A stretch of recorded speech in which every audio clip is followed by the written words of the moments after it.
Ethan Carter found himself seated in solitude at the shadowy corner of the Dead Rabbit Bar in New York City, his fingers encircling a glass of whiskey. The ice had nearly vanished, yet he wasn't sipping for the flavor. He sipped his drink, seeking the quiet, a fleeting reprieve from the relentless demands of managing Lancaster Enterprises, the multi-million-dollar empire he had painstakingly constructed from nothing. He was perceived as a relentless leader, a figure who transformed struggling enterprises into thriving successes. Yet this evening, as he gazed at his image in the gleaming surface of the counter, a sense of power eluded him. He experienced a profound sense of emptiness. The murmur of the bar became a distant hum as recollections surged through his thoughts. Half a decade. It has been 5 years since he parted ways with Lillian. 5 years have passed since he exited that courthouse, feigning indifference. He reassured himself in that moment that it was for the best. They were vastly dissimilar. His aspirations collided with her longing for a serene, uncomplicated existence. She sought a solid foundation, while he flourished in uncertainty. As their conflicts reached a breaking point, she sought distance, and he granted her wish. He never pleaded. Never pursued. And yet, even after all this time, he remained unable to let go. Since then, his connections had been brief, filled with stunning women and lavish outings, yet none could alleviate the pain in his heart. He swirled the amber liquid in his glass, releasing a dry, humorless chuckle. Perhaps this was the cost of achievement. He possessed wealth beyond imagination, a penthouse with a breathtaking view of Central Park, luxury cars that gathered dust, and a thriving business empire that continued to grow. Yet, what significance did it hold when he returned to an empty hush? There was no one there for him. Silence reigns, devoid of joy. Only vacant spaces and whispers of what once was. He took another sip, relishing the burn as laughter pierced through his musings. It wasn't merely laughter, it was the sound of her joy. Lillian. His fingers curled around the glass with increasing intensity as he shifted his gaze toward the entrance. There she stood, by the doorway, engaged in conversation with a friend. The passage of time had failed to diminish her allure. Her auburn hair, now a touch shorter, elegantly framed her delicate face. She appeared to be glowing with joy. What caused Ethan's breath to hitch was the sight that unfolded before him. 3 small boys stood beside her, all looking the same, their dark hair perfectly styled, their tiny hands clutching the edge of her coat. Ethan felt a knot tighten in his stomach. His thoughts raced in search of a reason. He blinked, convinced that his vision was deceiving him. Yet there they stood, 3 identical children whose appearance was hauntingly reminiscent. In a more precise sense, they bore his resemblance. His heart raced in his ears as he struggled to comprehend the scene before him. They possessed the same defined jawline, the same striking blue eyes he encountered each morning in the reflection. A tightness gripped his throat as he mentally tallied their ages. Ugh! They must have been about 5 years old. His thoughts spun wildly. 5 years had passed since he and Lillian went their separate ways. Was she expecting when they separated? Did she possess knowledge and decide to conceal it from him? His heart pounded, a tempest of anger and confusion swirling within him. He observed Lillian as she knelt to fix one of the boys' shoes, her touch gentle, her smile inviting. He ought to have averted his gaze, to have granted himself a moment for contemplation, yet in that instant, one of the boys raised his head and caught his gaze. For an instant, everything paused. The boy's expression held a curious glint, as if a fragment of his being was aware of Ethan's presence. A peculiar blend of feelings churned within Ethan, hope, fear, anger, and longing. He had devoted years to persuading himself that the past lay in the rearview mirror, that he harbored no regrets. As he gazed at the 3 boys, a realization washed over him: he had been deceiving himself all along. He had lost something far more significant than just a marriage. Time had slipped away from him. Moments he could never reclaim. As Lillian finally became aware of him, her complexion drained of color upon their eyes locking, he understood one undeniable truth. He sought clarity. Before we move on, kindly subscribe to our channel, and don't forget to like and share it with your friends. Ethan Carter sensed his whole being stiffen the moment Lillian's eyes locked onto his. In an instant, he caught a glimpse of something dance in her eyes, perhaps shock, fear, or even a hint of guilt. But just as swiftly as it emerged, she concealed it, her lips forming a resolute line. She averted her gaze, softly resting her hand on one of the boy's shoulders, as though to protect them from him. Ethan felt his heart racing, a relentless thrum echoing in his ears. He was paralyzed, unable to move or think. He could only gaze at the three little boys beside her, their likeness to him so uncanny that it sent a shiver down his spine. He had devoted years to persuading himself that their separation was the correct choice, that their desires had diverged. He convinced himself that Lillian would thrive without him, that she deserved someone unburdened by the demands of work, someone who could provide the serene, stable life she longed for. But now, witnessing her with those children, his children, a different kind of regret gnawed at him. How could she have hidden this from him? How could he have gone 5 years without realizing he had not just one, but 3 sons? Ethan pushed his drink away and rose suddenly, the chair grating against the floor. The sudden motion caused Lillian to feel a surge of tension. She took the boys' hands and whispered softly to them. One of them, Ethan couldn't quite tell which since they resembled each other so closely, kept gazing at him with wide, inquisitive eyes. The other 2 appeared preoccupied, one pulling at Lillian's coat while the other fidgeted restlessly from foot to foot. He felt a deep pang as he observed the ease with which they moved around her, how seamlessly they integrated into her world. Unbeknownst to them, his identity remained a mystery. He propelled himself ahead, his lengthy steps narrowing the gap between them before she had a chance to flee. Lillian. His voice emerged with a gravelly texture, tinged with feelings he wasn't prepared to identify. She took a deep breath, hesitating before finally turning to confront him. Instead, she knelt down, carefully adjusting the zipper on one of the boys' jackets. Ethan, she finally admitted, her voice soft and hesitant. He found himself at a loss for words, unsure of where to begin. A multitude of questions whirled through his mind. Why didn't you share that with me? What was the reason for withholding them from me? Is there any awareness of my presence? Yet, as he stood there gazing at her, not merely as the woman he had once cherished but as the mother of his children, an odd and unfamiliar hesitation washed over him. He had dedicated years to leading boardrooms, effortlessly orchestrating multi-million-dollar deals. Yet, at this moment, he was utterly bereft of expression. Are they mine? He asked at last, his voice soft yet resolute. Lillian's breath caught, and that glimmer of fear resurfaced in her eyes. She stood tall, gripping the strap of her purse with determination. Not here, she remarked, her tone enigmatic. She cast a furtive look around, her expression tinged with apprehension as if fearing eavesdroppers. This isn't the right setting for this discussion. Ethan tightened his jaw, a wave of frustration rising within him. It doesn't matter to me where we find ourselves. I seek understanding. She paused, glancing at the boys who were becoming increasingly fidgety. The individual who had been fixated on Ethan pulled gently at Lillian's sleeve. Mom, is it time for us to go now? The term mommy struck him with the force of a gut punch. That was meant to be a term he would hear within the walls of his own home, spoken by his own children. And yet, this was a sound he had never encountered until this very evening. Lillian let out a breath, clearly conflicted. Tomorrow, she said at last. Let's rendezvous at Bryant Park at noon. She looked up at him, her brown eyes cautious. We'll have a conversation then.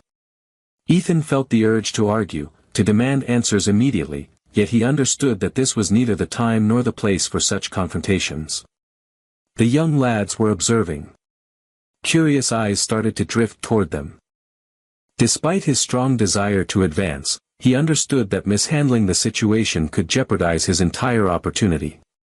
His gaze drifted back to the triplets, absorbing every nuance, their tiny hands, their matching features, and the way one of them seemed to look up at him, as if searching for answers.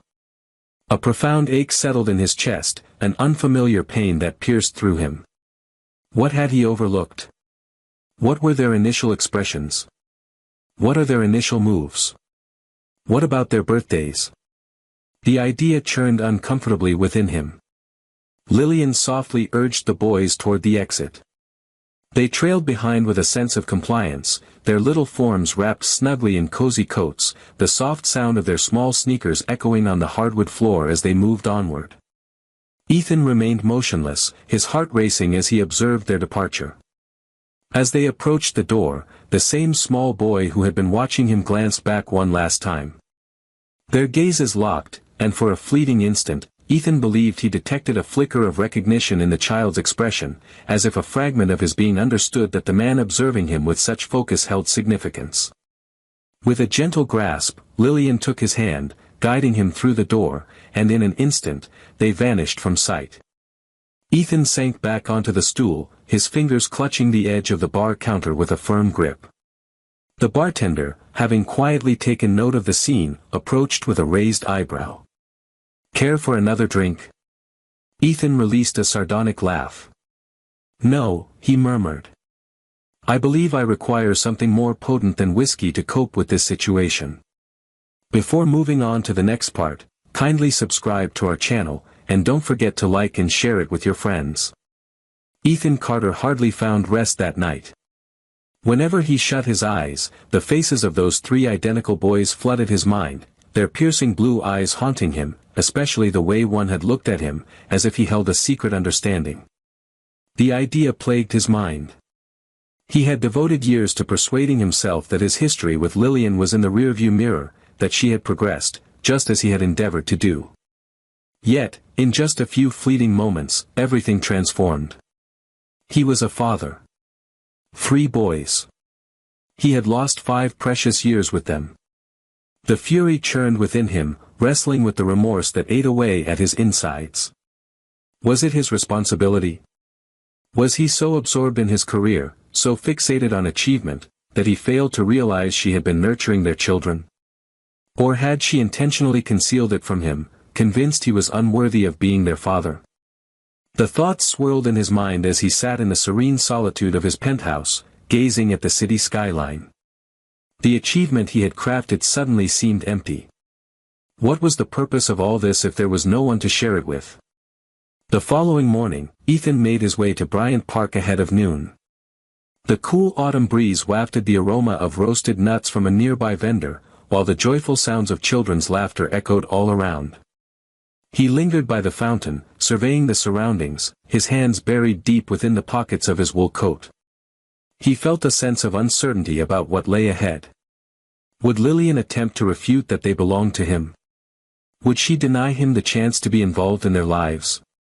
He was not the type to plead, but for them, he would stand his ground. Moments later, he caught sight of her. Lillian approached him, her auburn hair shimmering in the sunlight, her stance rigid. She found herself in solitude. The absence of the triplets only intensified his annoyance. He was entitled to witness them, to understand them. Yet he compelled himself to maintain his composure. This dialogue would shape it all. "You came," she said, pausing a few feet from him. Her voice remained calm, yet the anxiety in her eyes was unmistakable. "Certainly I came," he responded, his tone more cutting than he meant to convey. "I require some answers, Lillian. I require the truth." She let out a breath and crossed her arms. "I understand. And I am prepared to present it to you. However, it's essential to pay attention. Truly pay attention." Ethan tightened his jaw yet gave a reluctant nod. Lillian inhaled deeply, preparing herself for what was to come. "A few weeks after the divorce was finalized, I discovered that I was pregnant. I considered sharing this with you, Ethan. I truly did. Yet, you had already moved forward. Your company was growing as you traveled continuously. You hardly glanced back when we finalized those documents." His chest constricted. That is not accurate. Isn't it? She confronted her, filled with emotion. I felt pain. I felt the urge to connect, yet I hesitated, worried you might perceive it as an added weight, another twist in your already busy existence. I have come to a decision. I chose to take on the responsibility myself. Ethan raked his fingers through his hair, his agitation clear in every gesture. You shouldn't have made that choice on my behalf. Lillian recoiled slightly but stood her ground. Perhaps not. Yet, I acted in what I believed was their best interest. I wanted to ensure they never felt overshadowed by your work, as if they were in a constant race for your focus. I hoped to spare them the pain of having a father who was absent. Her words landed with the force of a gut-wrenching blow. Is that truly the way she perceived him? As a person who might have forsaken his own offspring in pursuit of professional ambitions? Indeed, he had put in a great deal of effort. He had made sacrifices, yet he had never envisioned himself in the role of a father, as no one had ever afforded him that opportunity. Do they know about me? He asked, his voice now softer. Lillian paused, uncertainty flickering in her mind. No, she confessed. They've certainly inquired, as expected. They observe other children with their fathers and ponder the absence of their own. I informed them that their father was not present. Ethan forced down the tightness in his throat. He had always believed that his greatest sorrow was the loss of Lillian. But now he understood it was precious moments slipping away with his own children. He had overlooked their initial words, their first steps, their birthdays. He had remained an outsider during their formative years. The idea almost shattered him. I want to be in their lives, he declared, his voice resolute. I will do whatever it requires. I lost 5 years, but I refuse to let another day slip away. They have a right to understand their father. Lillian observed him intently for a prolonged moment, as if attempting to discern the sincerity of his words. At last, she let out a deep sigh. Ethan, this goes beyond your desires. It's about what serves their best interests. I need to confirm that you are genuinely serious and not merely responding in a state of shock. You no longer have the sole authority to make that decision, he retorted. I will stand by you, Lillian. This time, no. She averted her gaze, her teeth grazing her lip. He understood her deeply, recognizing the silent battle raging within her.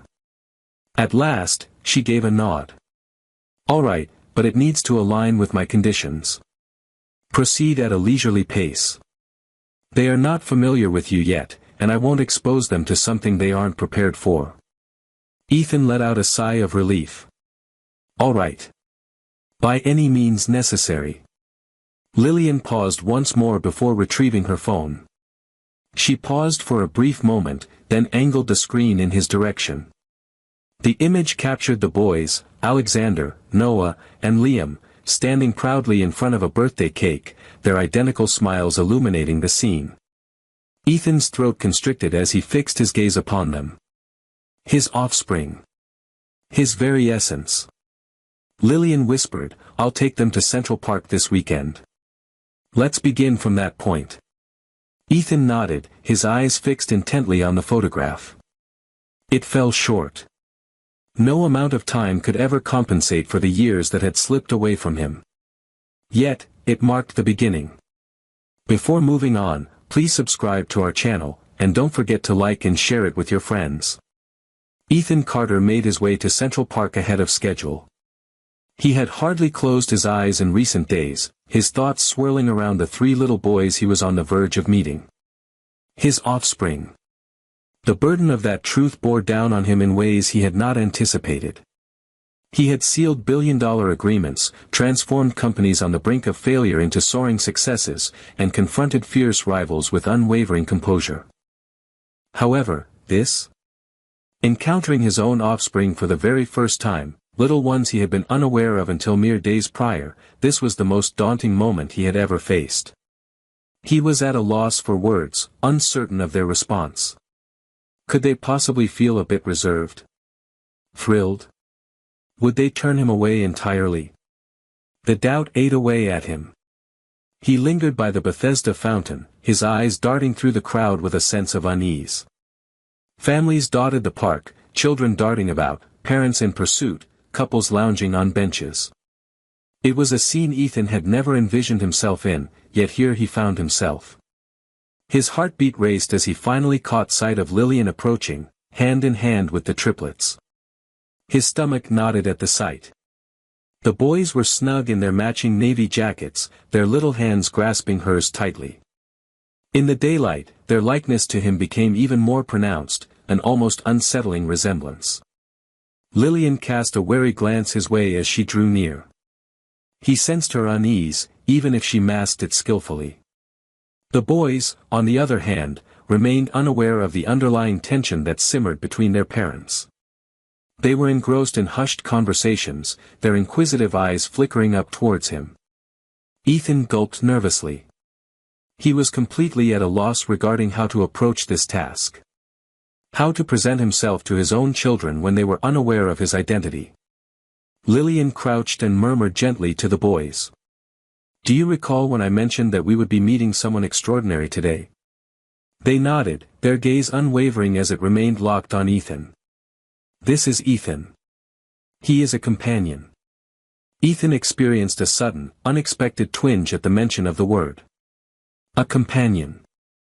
He understood she was gently guiding them, yet it still hurt. He mustered a smile and knelt to meet their gaze.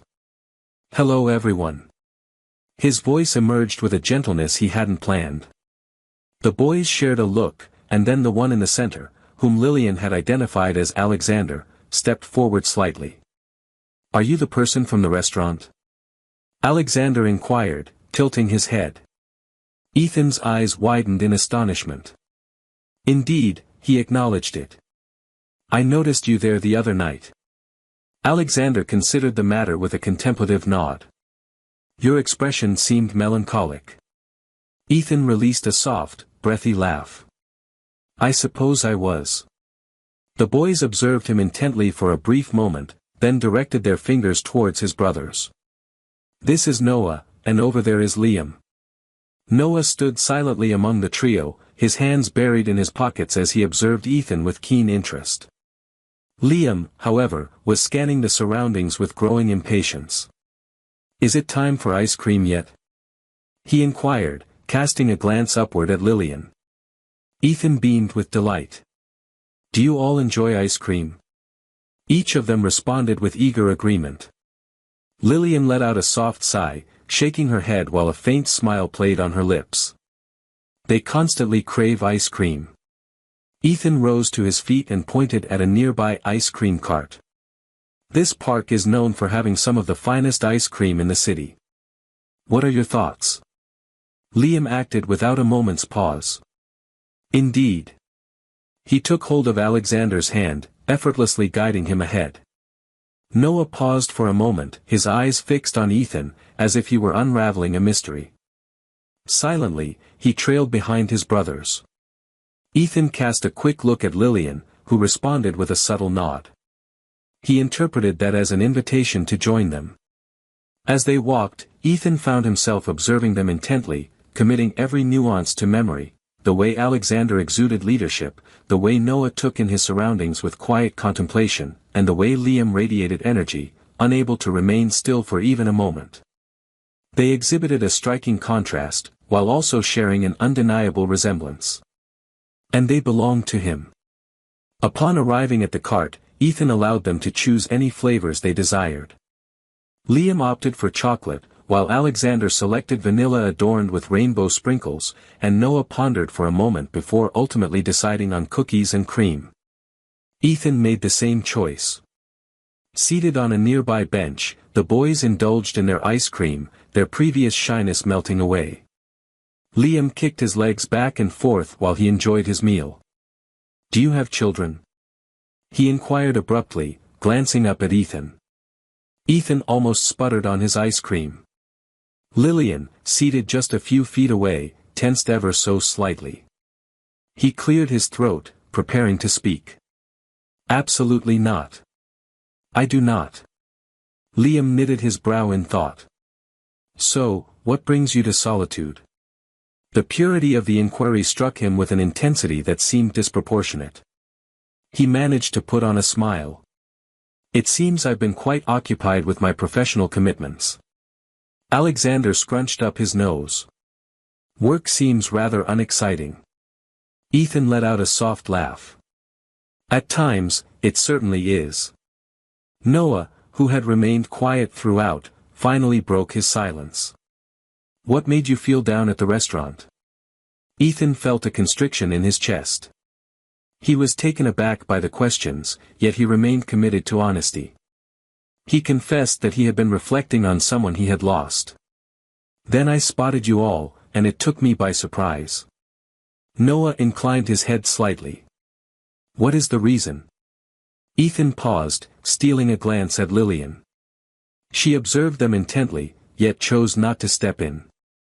He cast a glance over his shoulder at the boys. Your presence brought to mind someone significant to me. It was neither entirely truthful nor completely false. The triplets shared another glance, their unspoken connection captivating to observe. At last, Alexander inclined his head, signaling a choice had been made. All right, he replied casually before returning to his ice cream. Ethan released a slow breath. He understood that this was merely the start. They were completely unaware of his significance in their lives. Yet today, they had welcomed him, even in the tiniest manner. For the time being, that sufficed. Before moving on to the next segment, kindly subscribe to our channel, and don't forget to like and share it with your friends. Ethan Carter found his mind endlessly occupied with thoughts of the boys. Even after departing from Central Park, after witnessing them stroll away hand in hand with Lillian, their diminutive forms fading into the throng, he sensed a profound emptiness taking root deep within his chest. For years, he had held on to the belief that solitude was his only companion, that his craft was the sole remnant of his existence. But now he understood the reality: he had a family. 3 sons unaware of their father's identity. The burden of it felt nearly insurmountable. He noticed how Alexander observed him intently, how Noah scrutinized him with care, and how Liam, brimming with enthusiasm, had begun to embrace him already. It was a fleeting sight, a momentary instance in their existence, yet it was sufficient to alter everything for him. He couldn't simply turn his back and leave. He simply wouldn't. That evening, he found himself gazing at his phone, contemplating whether to reach out to Lillian. He was filled with inquiries, a multitude of thoughts yearning for expression, yet he understood the fragility of the moment. He needed to exercise caution and patience.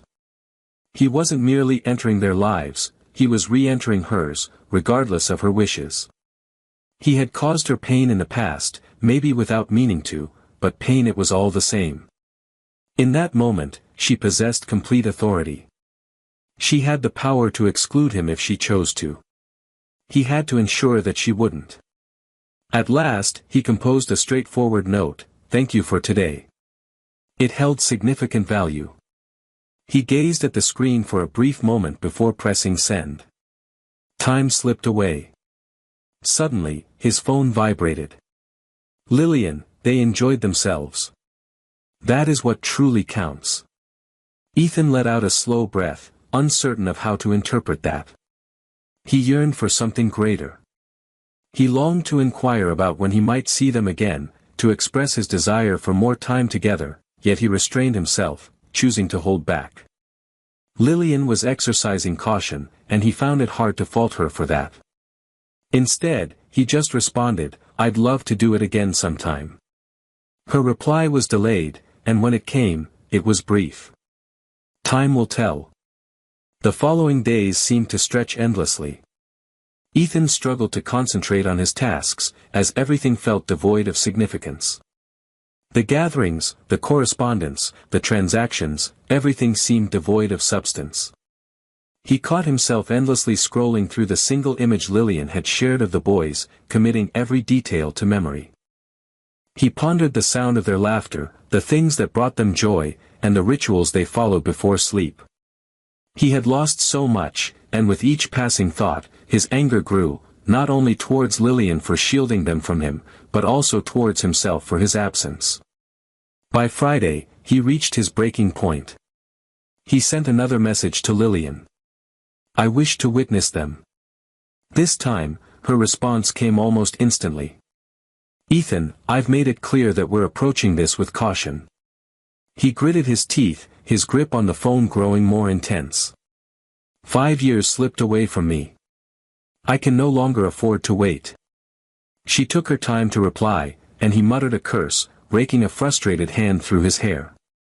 Yet again, his phone vibrated. On the morrow. Prospect Park. No. A wave of relief washed over him. "I will be present." The following day, Ethan showed up bright and early once more.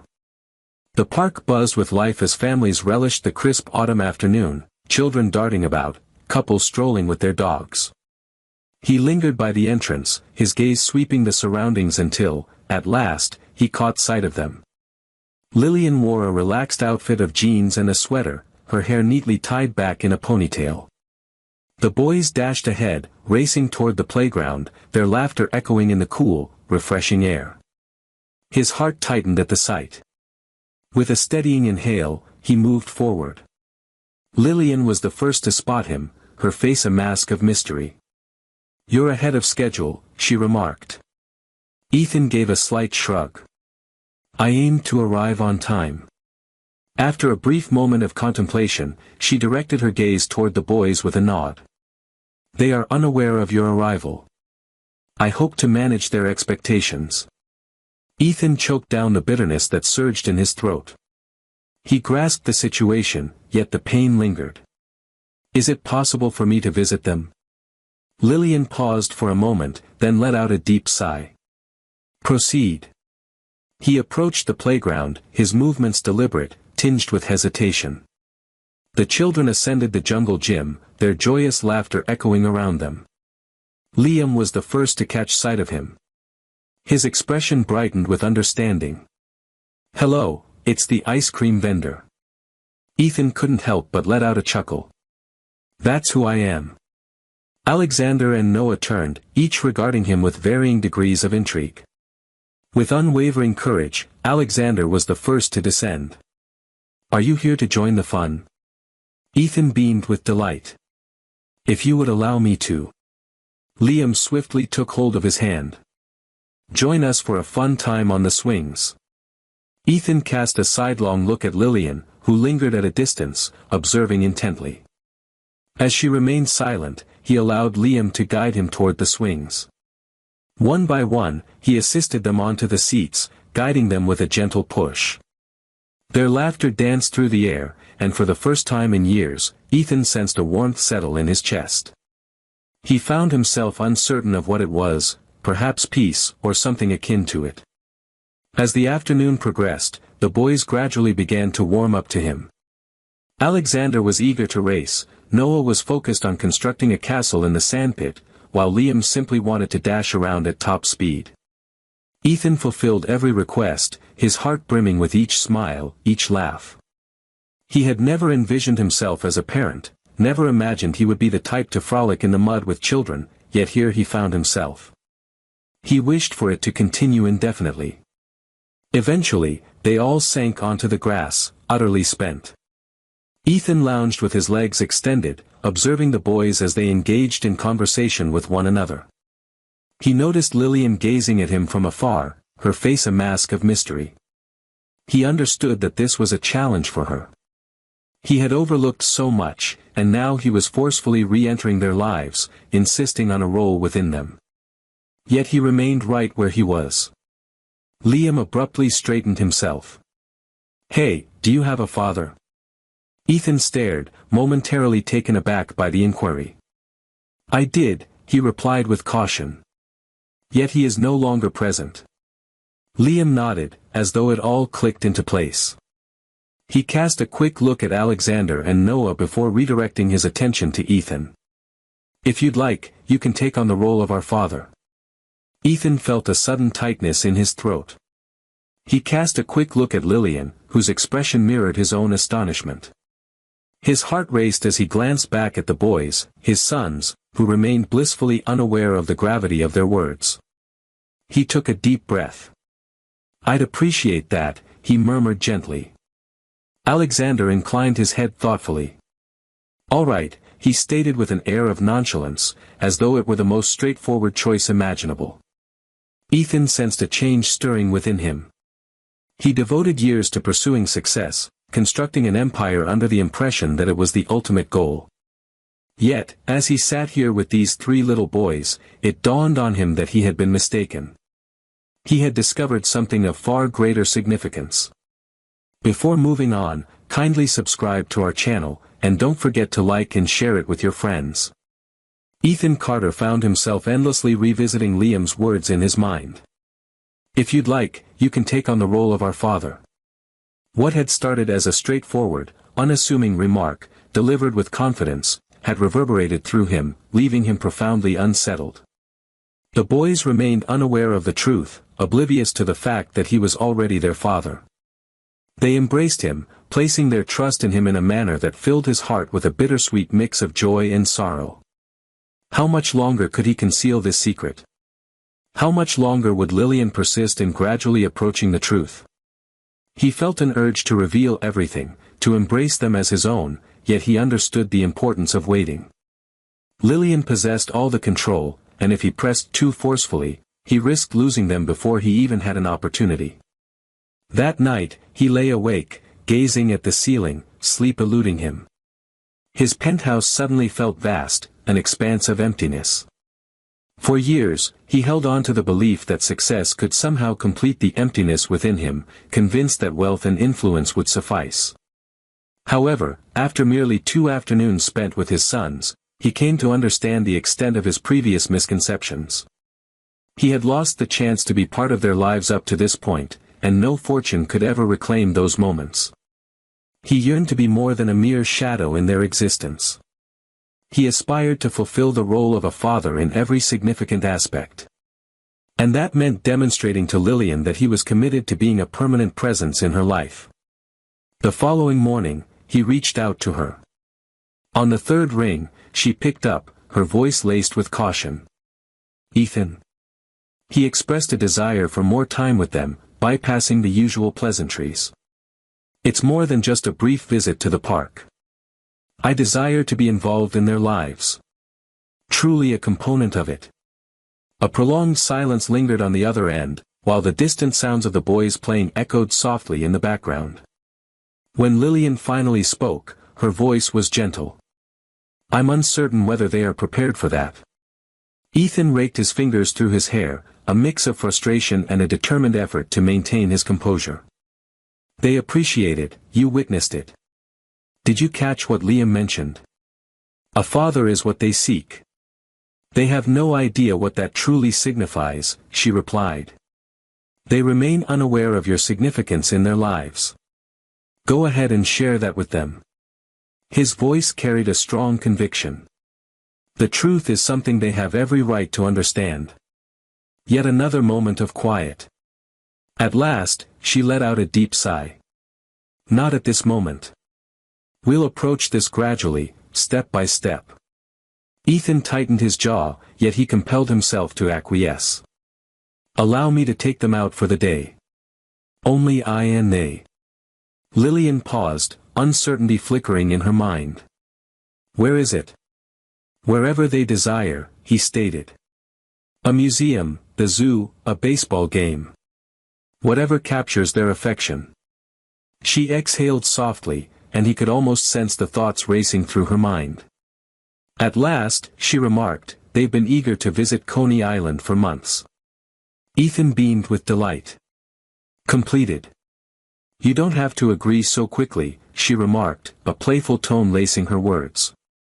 "It's clear that managing 3 5-year-olds at an amusement park is quite the challenge, isn't it?" "I can manage it," he declared with assurance. "We'll find out soon enough." The following morning, Ethan made his way to Lillian's Brooklyn apartment to collect the boys. It was the first time he had visited her home since their breakup, and as he stood outside her door, a flood of memories surged back, memories he had long buried and avoided contemplating. Just as he raised his hand to knock, the door swung wide, revealing Liam with a broad grin on his face. "Welcome." Ethan let out a soft laugh. "Absolutely, I am." Noah and Alexander emerged from behind him, already donned in their tiny sneakers and backpacks. "Are we truly embarking on this journey?" Alexander inquired. "Certainly," Ethan replied. "Are you prepared?" Lillian stood in the doorway, arms crossed, a figure of quiet determination. She appeared simultaneously anxious and accepting. "My number is in your possession. Reach out if anything occurs." Ethan gave a subtle nod. "I shall." She knelt down and pressed her lips gently to the tops of each boy's head.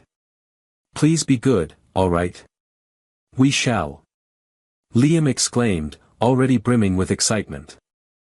As they approached his car, Ethan was engulfed by an unusual blend of feelings. It felt incredibly instinctive, as if he had been engaged in this for an eternity, and yet, paradoxically, it was almost dreamlike. As his sons scrambled into the back seat of the car, their voices overlapping in a chorus of enthusiasm, Ethan experienced a profound sense of belonging, realizing for the first time that he was precisely where he was destined to be. The journey to Coney Island buzzed with endless conversation. The young lads brimmed with inquiries. Which rides they might choose if cotton candy were available, considering whether Ethan had visited before. He responded to each inquiry, fully immersed in the excitement radiating from them. Upon their arrival, they were met with a rush of exhilaration as they beheld the majestic rides and vibrant lights that danced before them. Ethan purchased wristbands for unlimited rides and allowed them to take charge. They were eager to experience everything, from the carousel to the thrilling roller coasters. He raised them onto the rides, grasped their hands when anxiety crept in, and laughed with a joy he hadn't felt in years. As they rode the Ferris wheel, Alexander leaned against his side, letting out a contented sigh. "Today is absolutely incredible." Ethan sensed a constriction in his throat. He wished for each day to mirror this one. They lingered at the park for hours, indulging in an excess of junk food and experiencing every ride at least twice. As the sun dipped below the horizon, the boys were weary yet beaming with joy. Ethan led them to the boardwalk, where they settled on a bench, observing the waves as they crashed against the shore. Liam, perched comfortably in his lap, abruptly turned to gaze up at him. "Will you be here for eternity?" Ethan sensed a constriction in his chest. He gazed at each of them, his heart swelling with the depth of his love for them already. "Indeed," he murmured gently. "I exist." Alexander's brow furrowed ever so slightly. "Will that still be the case when we grow old?" Ethan beamed with delight. "Even so." Noah, who had remained silent for much of the evening, suddenly inquired, "Then how come you weren't here before?" Ethan's breath hitched. He looked at Lillian's number on his phone, aware that he needed to proceed with caution. He finally said, "That's quite the tale. However, I wish to share it with you someday. When your mother gives her approval." Noah nodded slowly, coming to terms with that response. As they made their way back to Lillian's, the boys began to drift into slumber, their heads gently leaning against one another. Ethan stole a look at them in the rearview mirror, his heart brimming with emotion. This was what he had longed for. This was what held significance. Upon arriving at Lillian's, they found her waiting outside.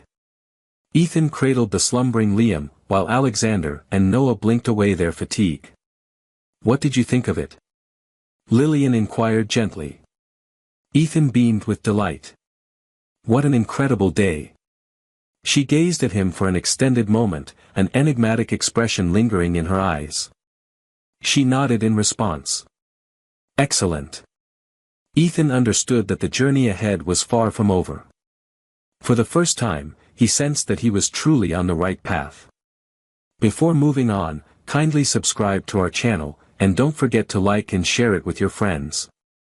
Ethan Carter couldn't shake the memories of that day at Coney Island, lingering in his mind long after it had passed. Their laughter, the way they gazed up at him filled with trust and anticipation. It was an experience that transcended mere enjoyment. It offered a fleeting insight into the possibilities of life, revealing what he had long overlooked throughout the years. He had never envisioned himself in the role of a father, yet now, it was the sole focus of his existence. He longed for additional days like that, more instances where his sons experienced safety and joy in his company. Yet he understood that haste was not an option. Lillian remained cautious, guarding them closely, and he comprehended her reasons for doing so. He had never set foot in that place before, yet now, out of nowhere, he felt an urge to enter and assume a position he had never truly deserved.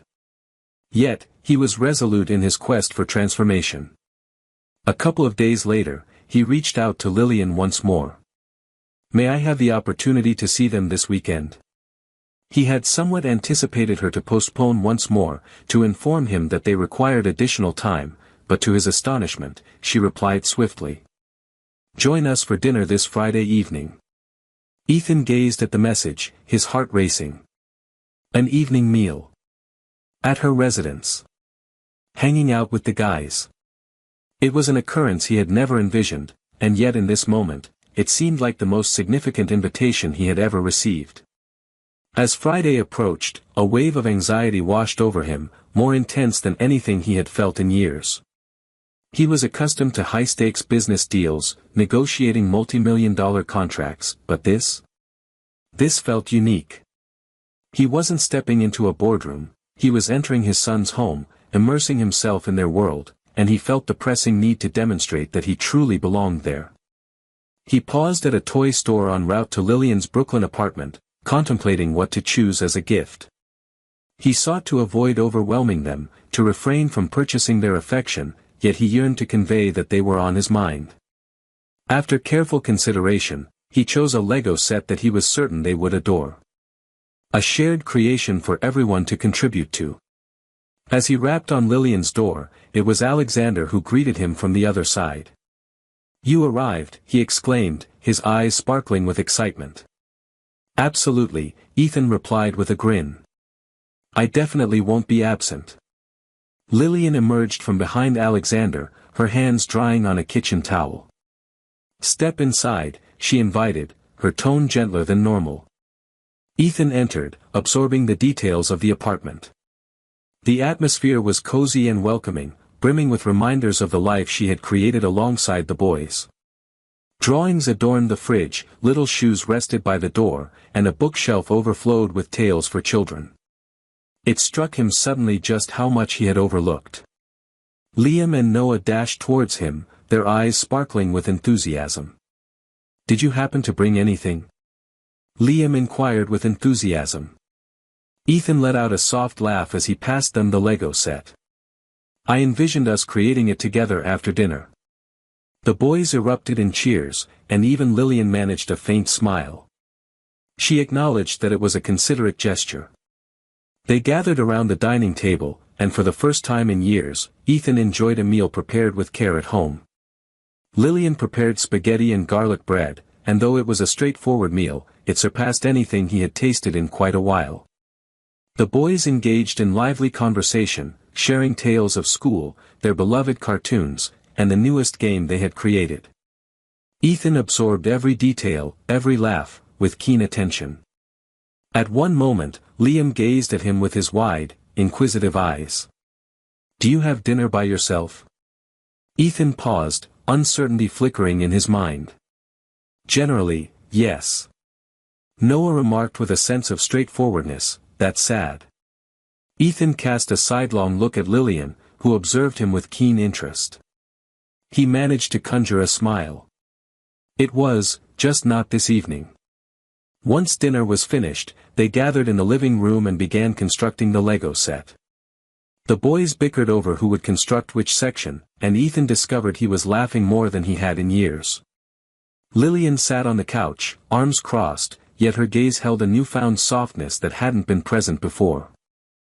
As bedtime approached, the boys voiced their objections, yet Lillian's piercing gaze silenced them, leading to their hesitant compliance. "Could Ethan help us settle in?" Liam inquired. Ethan stood still, his heart racing. He glanced at Lillian, uncertainty flickering in his eyes, but after a moment's pause, she gave a slight nod. He trailed behind them into the bedroom they shared, where they each settled into their respective beds. He perched on the brink of Alexander's, a wave of unexpected emotions washing over him. "Did you enjoy yourself this evening?" "The finest," Alexander murmured drowsily. "Will you return?" Noah inquired. Ethan gulped nervously. "If your mother approves, then certainly. I will remain present." Liam let out a long, drawn-out yawn. "Your presence should be eternal." Ethan sensed a constriction in his throat. He extended his hand and playfully tousled Liam's hair. "Rest well, my friend." As he emerged from the room, he noticed Lillian propped against the hallway wall, her gaze fixed on him, her expression a mystery. "They already hold you in their hearts," she whispered softly. Ethan locked eyes with her. "And I cherish them." She averted her gaze for a brief moment, then let out a deep sigh. "This is quite challenging for me, Ethan." "Indeed," he remarked.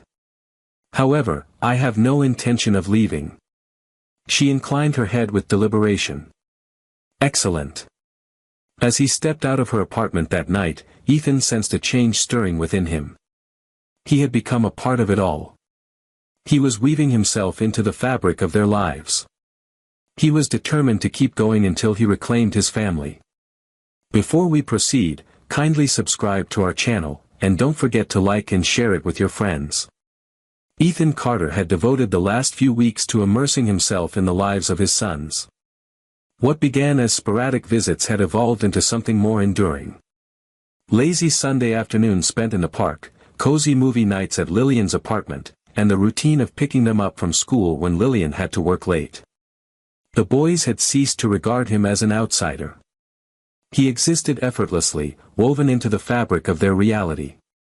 For the very first time, Ethan experienced a profound sense of belonging. Yet, one essential element remained elusive: the truth. They remained unaware that he was their father. Lillian had been reluctant, hoping to bide her time for the perfect opportunity, yet Ethan could no longer maintain the facade. The more time they spent in anticipation, the more difficult it would become. One evening, as the boys engaged with their toys on the living room floor, he glanced at Lillian and declared, "It's time." Lillian let out a soft sigh as she placed her coffee cup on the table. "Do you really believe that?" "They have a right to know," Ethan asserted with conviction. "And I want them to understand." Lillian gazed at him for an extended moment before finally nodding in agreement. "Understood." She summoned the boys, and they scrambled onto the couch, gazing up at their mother with inquisitive looks. Ethan sensed his heart racing within him. This was the moment. Lillian inhaled deeply. "Gentlemen, there's something significant we must share with you." Liam cast a disapproving glance between them, his brow furrowed in concern. "Is it wrong?" "No," Ethan replied swiftly. "Decent enough. Simply, a piece of information you were unaware of previously." The boys exchanged puzzled looks. Lillian paused for a moment before grasping Ethan's hand, a subtle yet powerful gesture that infused him with strength. "Have you ever thought about not having a father figure in your life?" she inquired softly. The young man acknowledged with a nod. "Indeed, you certainly do." Quietude. Suddenly, a look of astonishment crossed Alexander's face. "Indeed, we do." Lillian gave a slight nod. "Absolutely. And he has been by your side?" Her gaze fell upon Ethan. "My name is Ethan." Silence enveloped the room. Ethan paused, his breath caught in his throat as he observed their faces. Liam's jaw dropped as Noah wore a look of complete bewilderment. Alexander fixed his gaze on Ethan, attempting to absorb the weight of the words that had just been spoken. "Yet, you weren't present before," Noah finally spoke, his voice soft. Ethan gulped nervously. "I understand. I sincerely apologize for that. I was unaware of your existence. If I had, I would have been here from the beginning." Liam's brow knitted in concentration. You are our father. Indeed, Ethan murmured gently. I exist. Liam blinked several times before asking, does that mean we can call you Dad? Ethan sensed a constriction in his throat. He gave a slight nod. If you wish to. Silence enveloped the room, stretching on for what felt like an eternity. In an instant, Liam propelled himself toward Ethan, encircling his neck with his tiny arms. Hey, Dad, he murmured. Ethan exhaled unsteadily, embracing his son with a firm grip. Hello, my friend. Noah and Alexander paused for just a moment before embracing him, their tiny arms encircling him warmly. Ethan shut his eyes tightly, gripping onto them as if he could hold on to the moment forever. He had missed so much and lost so much time, yet here he was now. And they welcomed him. That was everything that counted. Lillian brushed away a tear from her cheek, a gentle smile gracing her lips. It seems that turned out more favorably than I had anticipated. Once the boys had drifted off to sleep, Ethan and Lillian found themselves nestled together on the couch. Their connection had shifted, barriers had dissolved, leaving only ease between them. Just comprehension. I never imagined this would come to pass, Lillian confessed. For years, I believed I would be navigating this journey by myself indefinitely. Ethan extended his hand toward hers. You have company now. She gazed at him, truly gazed at him, and for the first time in years, she appeared unafraid to allow him to enter her world. I understand. Ethan grasped her hand tightly, fully aware that this was merely the start of their journey. For the first time, he felt a sense of courage regarding what lay ahead. Due to the presence of his family. And he would hold on forever.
Olivia had always imagined a life filled with love, warmth, and stability for her and her daughter, Lily. She pictured a cozy home where laughter echoed through the halls and where each day felt like a step toward a bright future. But reality painted a far different picture. As a single mother, Olivia's days were a whirlwind of sacrifices and unrelenting hard work. Lily, only 7 years old, was Olivia's beacon of hope, the reason she got up each morning and pushed through the exhaustion. Olivia's love for her daughter was fierce and unwavering, but the challenges of raising a child alone often left her feeling like she was drowning. Her journey into motherhood had started with hope. When Olivia first discovered she was pregnant, her heart was filled with excitement. But that joy was short-lived. Nathan, the man she had trusted and loved, walked out when she needed him the most. The betrayal cut deep, and Olivia was left to pick up the pieces of her life. Still, she refused to let despair consume her. For Lily's sake, Olivia vowed to keep going, no matter how hard it got. Each day, she worked tirelessly at a small cafe in town, earning just enough to keep a roof over their heads and food on the table. But deep inside, she yearned for a chance, a single opportunity to create a better future for herself and her daughter. Each day for Olivia began the same way, waking Lily, helping her get ready for school, and rushing off to her job at a small cafe. In the dim light of early morning, Olivia wrapped herself in her worn coat, holding tightly to Lily's tiny hand as they walked through the crowded streets. Lily, with her bright eyes and innocent smile, was Olivia's greatest source of strength, even as silent worries about the future weighed heavily on her. At the cafe, Olivia did everything she could, clearing tables, brewing coffee, and serving regular customers. The job didn't pay much, but she worked tirelessly with a positive attitude. Still, every evening as she returned home and looked into Lily's hopeful eyes, Olivia couldn't help but wonder if her efforts were enough to give her daughter the life she deserved. Olivia often found herself battling feelings of guilt. On her rare days off, she cherished the moments spent with Lily, but her mind was often clouded with worries about their financial struggles. Every rent bill, every pair of worn-out shoes Lily outgrew seemed to weigh heavier on her heart. Then, fate presented Olivia with a new opportunity. One afternoon, while cleaning up at the cafe, a regular customer handed her a flyer for a different job. It wasn't ideal, but it was a step forward. The position was to work as a caregiver for Gabriel West, a renowned artist who had once been celebrated but now lived reclusively following a tragic accident. Olivia hesitated, unsure if she was qualified, but the promise of better pay and the chance to improve their lives was too important to pass up. The next morning, Olivia hailed a taxi to the house where she was to begin her new job. As the car came to a halt in front of the grand gates, Olivia found herself holding her breath. Before her stood a sprawling mansion, its ivy-covered walls towering over a vast, meticulously kept garden. Everything about it radiated elegance and distance, a stark contrast to the modest world Olivia and Lily inhabited. Adjusting her worn coat, Olivia felt a pang of self-consciousness as she made her way up the long stone path toward the heavy wooden door. When the door swung open, it revealed Margaret, an older housekeeper with a stern expression. "Mr. West is in the studio upstairs," Margaret said, her tone brisk and devoid of warmth. Olivia nodded, swallowing her nerves as she stepped inside. Ascending the grand staircase, Olivia's heart raced. She had heard the stories about Gabriel West, a once renowned artist celebrated for his extraordinary talent. But since a devastating accident 2 years ago, he had vanished from the public eye, retreating into solitude. When she entered the room, Olivia saw Gabriel for the first time. He was seated near the window, sunlight casting sharp lines across his face. Gabriel was tall and broad-shouldered, but there was a hesitance in the way he carried himself. A long scar ran down the left side of his face, and his hand rested lightly on the handle of a cane. "Are you the nurse?" Gabriel's voice was deep but uncertain. Olivia took a steadying breath, willing herself to remain calm. "I'm Olivia, the agency sent me," she replied, meeting his piercing gaze without flinching. After a brief silence, Gabriel nodded. "Very well, let's get started." The first moments of Olivia's new job were marked by an almost oppressive silence. Gabriel seemed distant, and Olivia could feel the weight of his reluctance to let anyone into his guarded world. Still, she resolved to do her best, unaware that this was only the beginning of a story far greater than she could imagine. The first few days of Olivia's new job passed in heavy silence and curt exchanges. Gabriel rarely spoke unless absolutely necessary, and when he did, his words were clipped and cold. Olivia focused on her tasks, changing his bandages and ensuring he had everything he needed. But she couldn't shake the feeling that Gabriel's deepest wounds weren't the physical ones. One morning, as Olivia was getting ready for work, Lily tugged on her sleeve, begging to come along. Unable to find a last-minute sitter, Olivia reluctantly brought her daughter with her. She left Lily downstairs with Margaret, hoping the housekeeper could keep her entertained while she worked. While Olivia was tending to Gabriel's bandaged hand, a sound suddenly echoed through the mansion, a clear, innocent laugh that rang out like a bell. Olivia froze, her heart racing as she recognized the sound of Lily's laughter. Gabriel looked up, his cold expression softening just slightly. "Your daughter?" he asked, his voice quieter than usual. Olivia nodded, her heart racing. "Yes, her name is Lily. I couldn't find anyone to watch her today." She hesitated, expecting Gabriel to react with irritation or even anger. But to her surprise, his gaze lingered on the sound of Lily's laughter echoing down the hall. His eyes seemed to carry a distant memory, and for the first time there was no bitterness in his tone, only a faint curiosity. "How old is she?" Gabriel asked, his tone less harsh than usual. "She's 7, Olivia replied. After a brief hesitation, she added, "She's the reason I do everything. Everything I work for is for her." For the first time, Gabriel looked at Olivia differently, not as an employee, but as a devoted mother. In that moment, the space between them seemed to shrink, just a little. Olivia didn't know it yet, but Lily had opened the first door, leading Gabriel back toward the world he had long shut out. One afternoon, as Olivia finished tending to Gabriel's bandages, she prepared to leave the room when she noticed him standing by the window. The soft light of the setting sun streamed through the glass, casting long shadows across his face. Gabriel stood motionless, his gaze fixed on the sprawling garden below, but Olivia sensed his thoughts were far from the scene in front of him. She hesitated, unsure if she should break the silence.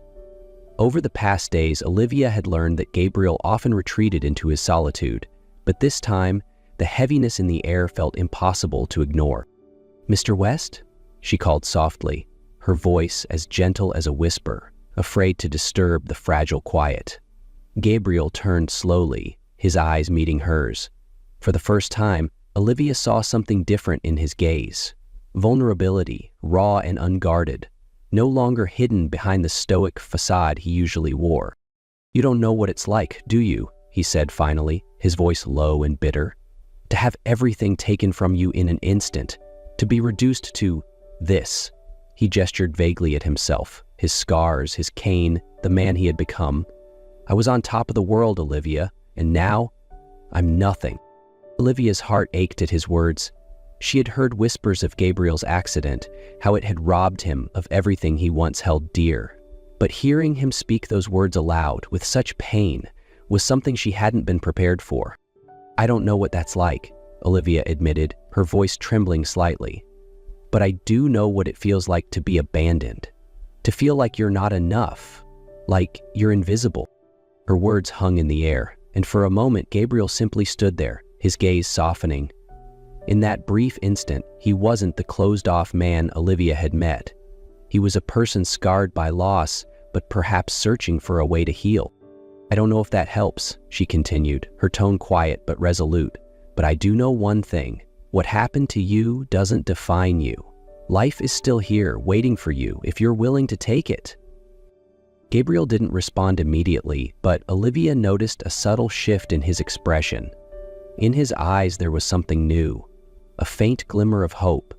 Though small, it was a step forward, the beginning of a healing process that had long been overdue. In the days following their conversation, Olivia noticed a small yet undeniable change in Gabriel. The coldness in his voice seemed to have softened, and the silences between them no longer felt as heavy. He began responding to her with short, gentle remarks, and occasionally a hint of dry humor even crept into his words. One morning, as Olivia arrived for work, Gabriel surprised her by asking, "How's Lily today?" The simple question caught her off guard. He had never before shown interest in her personal life. Olivia smiled, sensing genuine curiosity in his tone. "She's doing well, thank you," she replied. "Yesterday she painted a picture of your garden. She seems to love this place." Slowly, Gabriel started to open up, not just to Olivia, but to Lily as well. Whenever Olivia had to bring her daughter to the house, Gabriel didn't shy away. In fact, he seemed to enjoy her presence. One afternoon, as Lily sat in the living room coloring, Gabriel appeared with an old set of paintbrushes he had once used. "Try using these," he said, his tone unusually warm. As Gabriel sat beside Lily, guiding her small hands to mix colors on the palette, Olivia felt a lump rise in her throat. It was a simple moment, yet it carried profound meaning. Lily's innocent laughter and Gabriel's quiet patience created a harmony that Olivia hadn't thought possible. For the first time, she saw a spark of life return to Gabriel's eyes, a spark that reminded her of hope, healing, and the power of connection. The interactions between Gabriel and Olivia became more natural as well.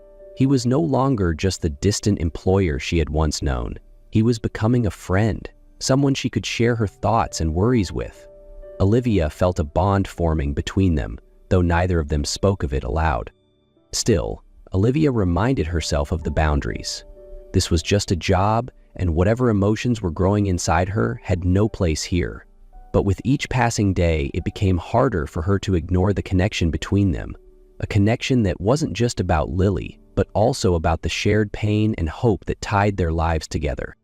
One afternoon, as Olivia was finishing up her tasks, Gabriel unexpectedly spoke up. "Could you stay for a moment? There's something I want to ask you." Surprised, Olivia nodded. She wasn't used to Gabriel initiating conversations, especially about something that seemed important. She followed him into the library, where the soft glow of the afternoon sun filtered through the tall windows, creating a space that felt warm yet contemplative. "I've been thinking about what you said the other day," Gabriel began, his voice measured and deliberate. "About not letting the past define us." He paused, his gaze fixed on her. "I want to try stepping outside. Maybe not to forget everything, but to remind myself that life still exists." Olivia could hear the hesitation in his words, but she also saw a glimmer of hope in his eyes. "Where do you want to go?" she asked softly. "There's a small park on the outskirts of the city," he replied, his voice tinged with nostalgia. "It's a place I used to visit when I was younger. I thought it might be a good place to start. Could you bring Lily along?" Olivia's heart fluttered at his request. This wasn't the command of an employer, but the earnest invitation of a man trying to find his way back to life. She smiled warmly and said, "I think Lily would love that."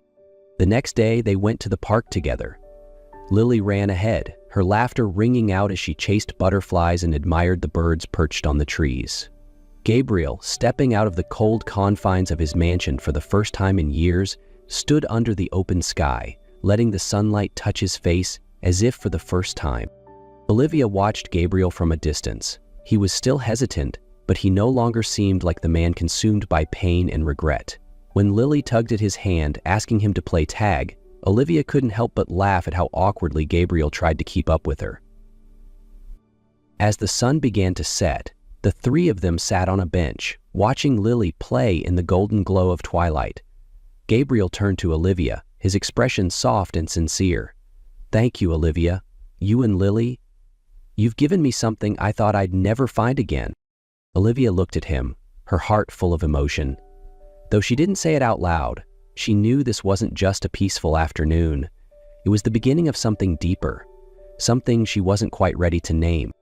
After the trip to the park, life for Olivia and Gabriel seemed to shift in ways neither of them had expected. Each morning, Olivia still rushed to drop Lily off at school before heading to the mansion, but her days were no longer defined by mere tasks. Her relationship with Gabriel had grown into something beyond just work. Gabriel began taking an interest in Olivia's daily life. He asked about Lily, shared stories from his past, and even offered quiet words of encouragement when Olivia worried about the future. In turn, Olivia no longer saw Gabriel as the distant, reclusive employer he once was. He had become someone she could rely on, not just in her work, but also in her own journey to rediscover hope and strength. As Olivia gathered her things, Gabriel's voice stopped her in her tracks. "Olivia," he began hesitantly, as though testing the weight of his words. "Do you think it's really possible to start over, even when everything we've known feels broken?" His gaze met hers, searching for an answer that he wasn't sure he could believe in himself. Olivia looked at him, her eyes kind but resolute. "I don't just believe in starting over," she replied. "I believe that everything we've been through, even the pain, teaches us something. Life goes on, as long as we're willing to face it." Her words brought a genuine smile to Gabriel's face, one she had never seen before. In that moment, they both realized they were no longer the broken, lonely individuals they had been when they first met. A few days later, Gabriel invited Olivia and Lily to an art exhibition, a place where he had once displayed his renowned paintings. He wanted to return to his art, not to reclaim his former glory, but to find himself again. As Olivia watched him stand before a new canvas he was painting, she saw that Gabriel wasn't just healing, he was rebuilding. Olivia, Lily, and Gabriel became an unconventional but loving family. Together, they faced life's challenges and created a new future where the past no longer weighed them down, but served as the foundation for their strength and hope.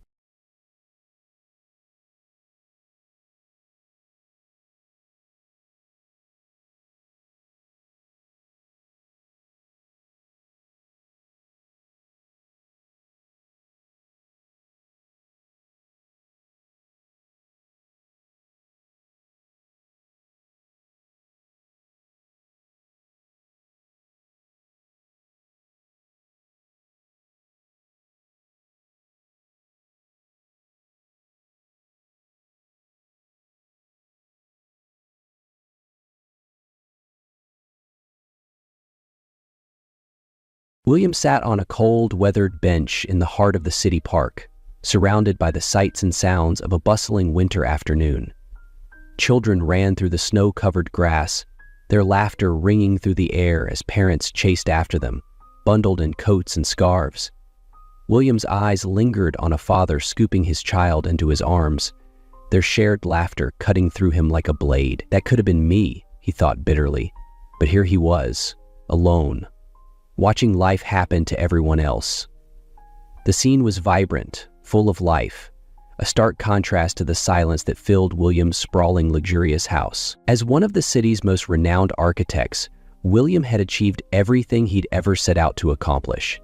His designs shaped skylines, his name adorned the covers of architectural magazines, and his wealth afforded him comforts most could only dream of. Yet, as he watched a young boy giggle while tossing snowballs at his father, William felt an unsettling emptiness gnaw at him. "You've done well for yourself. But what's it all for?" His mother's words echoed in his mind, soft yet unrelenting. Margaret had always been his anchor, offering gentle reminders of life's true priorities. But for years, he had ignored them, consumed by the hunger for success. A small girl stumbled nearby, and instinctively, William leaned forward to help. Before he could move, the child's father swooped in, scooping her up with a laugh and a comforting word. William froze, the scene hitting him harder than expected. Turning away, he buried his hands deep into the pockets of his tailored coat. The crisp air stung his face, but it couldn't distract him from the nagging thought that had haunted him lately. Was this really the life he wanted? With a sigh, William stood and walked toward his car parked nearby.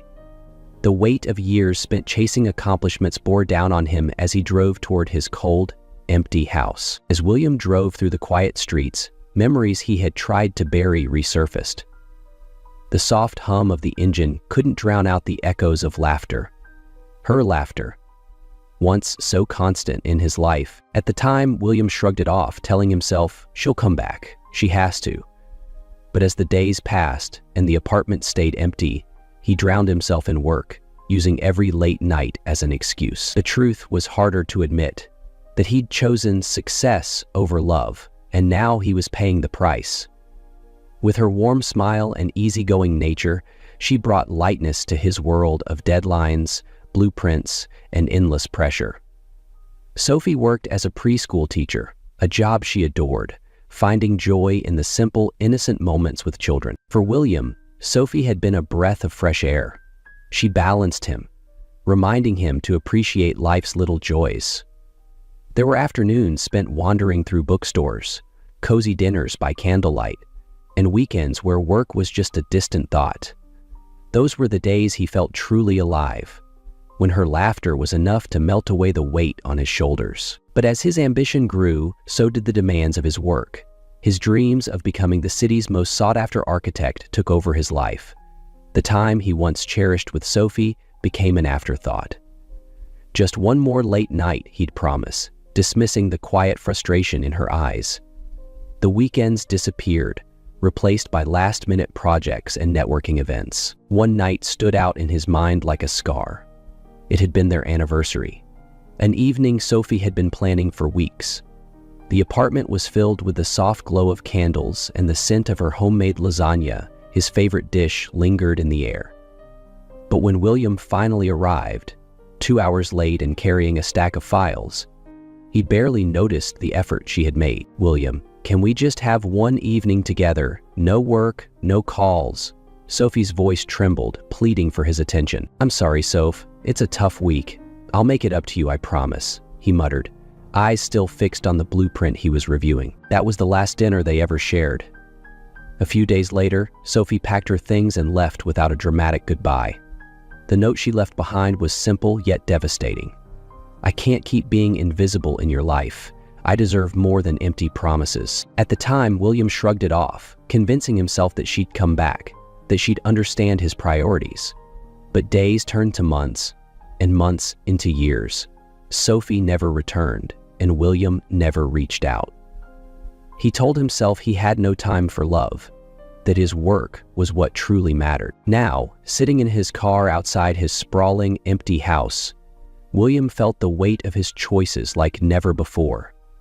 Sophie's face lingered in his mind, her laughter, her warmth, and the love he had let slip away. The next morning, William sat at his marble kitchen island, staring blankly at his untouched coffee. The quiet hum of the house surrounded him. No voices, no laughter, just silence. He scrolled through his packed schedule on his phone, client meetings, site visits, and back-to-back calls. The routine that once gave him pride now felt like a cage. Before he could overthink it, his phone buzzed. The screen lit up with a name he hadn't expected. Mom. William hesitated, his thumb hovering over the green button before he finally answered. "Hi, Mom," he said, his voice steady but tired. "William, I was just thinking about you." Margaret's voice was warm, carrying that familiar gentleness that always grounded him. "Are you coming home for Christmas this year?" William frowned. "Christmas? I don't know, Mom. There's so much going on at work. Maybe next year." "William," she interrupted softly but firmly, "you always say that. This year is different. I need you to come." Something about her tone made him pause. Margaret rarely insisted on anything. "Is everything okay?" "Yes, everything's fine," she replied, but there was a hint of secrecy in her voice.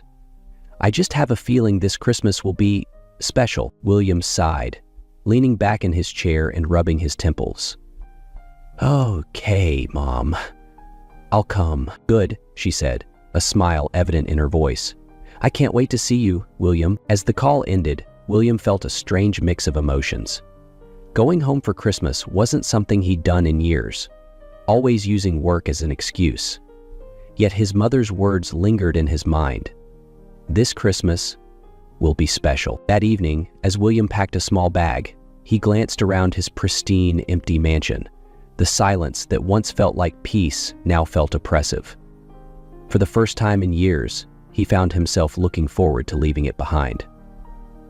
William pulled into the driveway of his mother's modest house late in the afternoon. The contrast between this warm, inviting home and his cold, modern mansion struck him immediately. The porch was adorned with twinkling lights, and a wreath of pine cones hung neatly on the front door. As he stepped out of the car, the faint scent of cinnamon and fresh-baked bread drifted through the crisp winter air. "William." His mother, Margaret, opened the door with a wide smile, pulling him into a tight hug the moment he reached the porch. "I'm so glad you're here." "Good to see you too, Mom," William replied, the tension in his shoulders easing at her embrace. Come in, dinner's almost ready," she said, ushering him inside. The house felt like stepping back in time.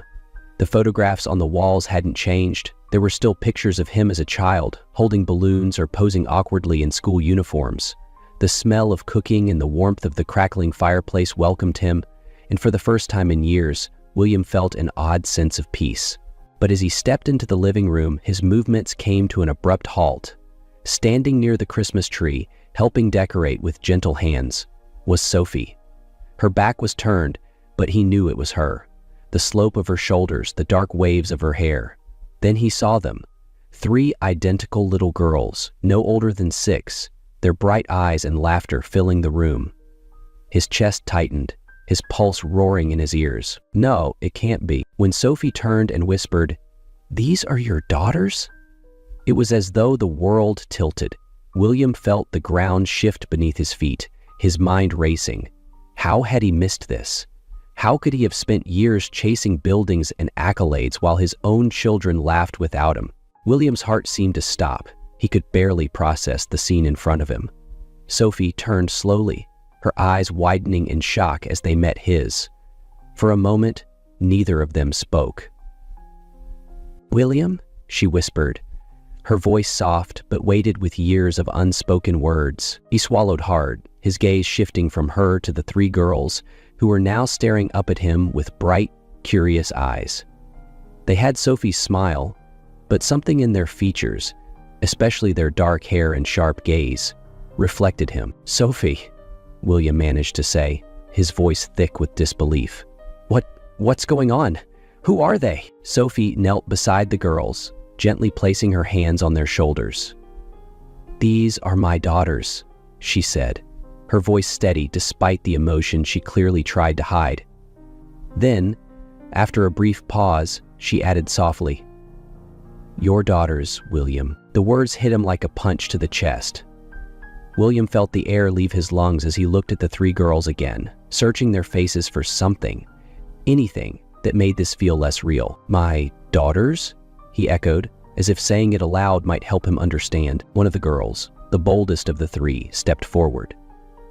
She held a small silver ornament in her hand and tilted her head, studying him with innocent curiosity.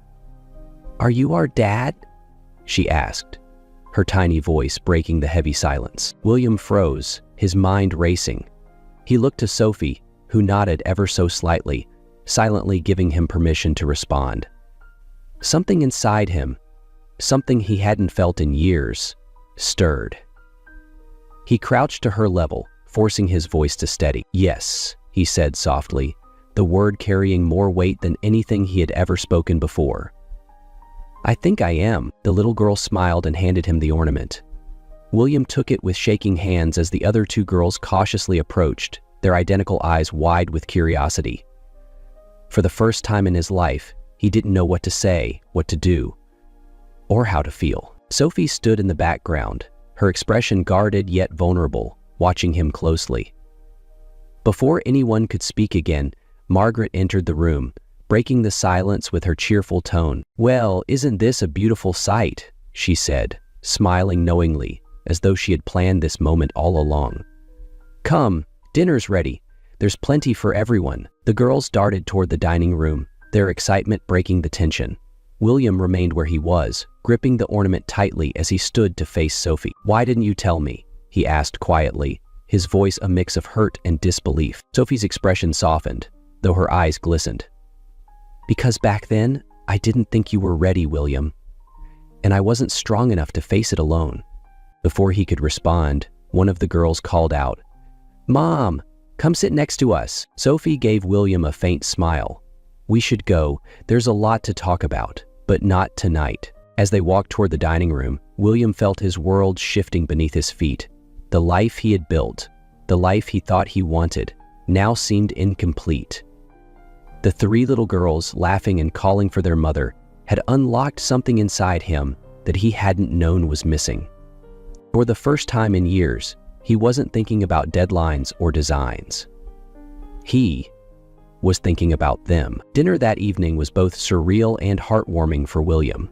The dining table, though modest, was beautifully set, with steaming dishes that filled the air with the comforting aroma of home-cooked food.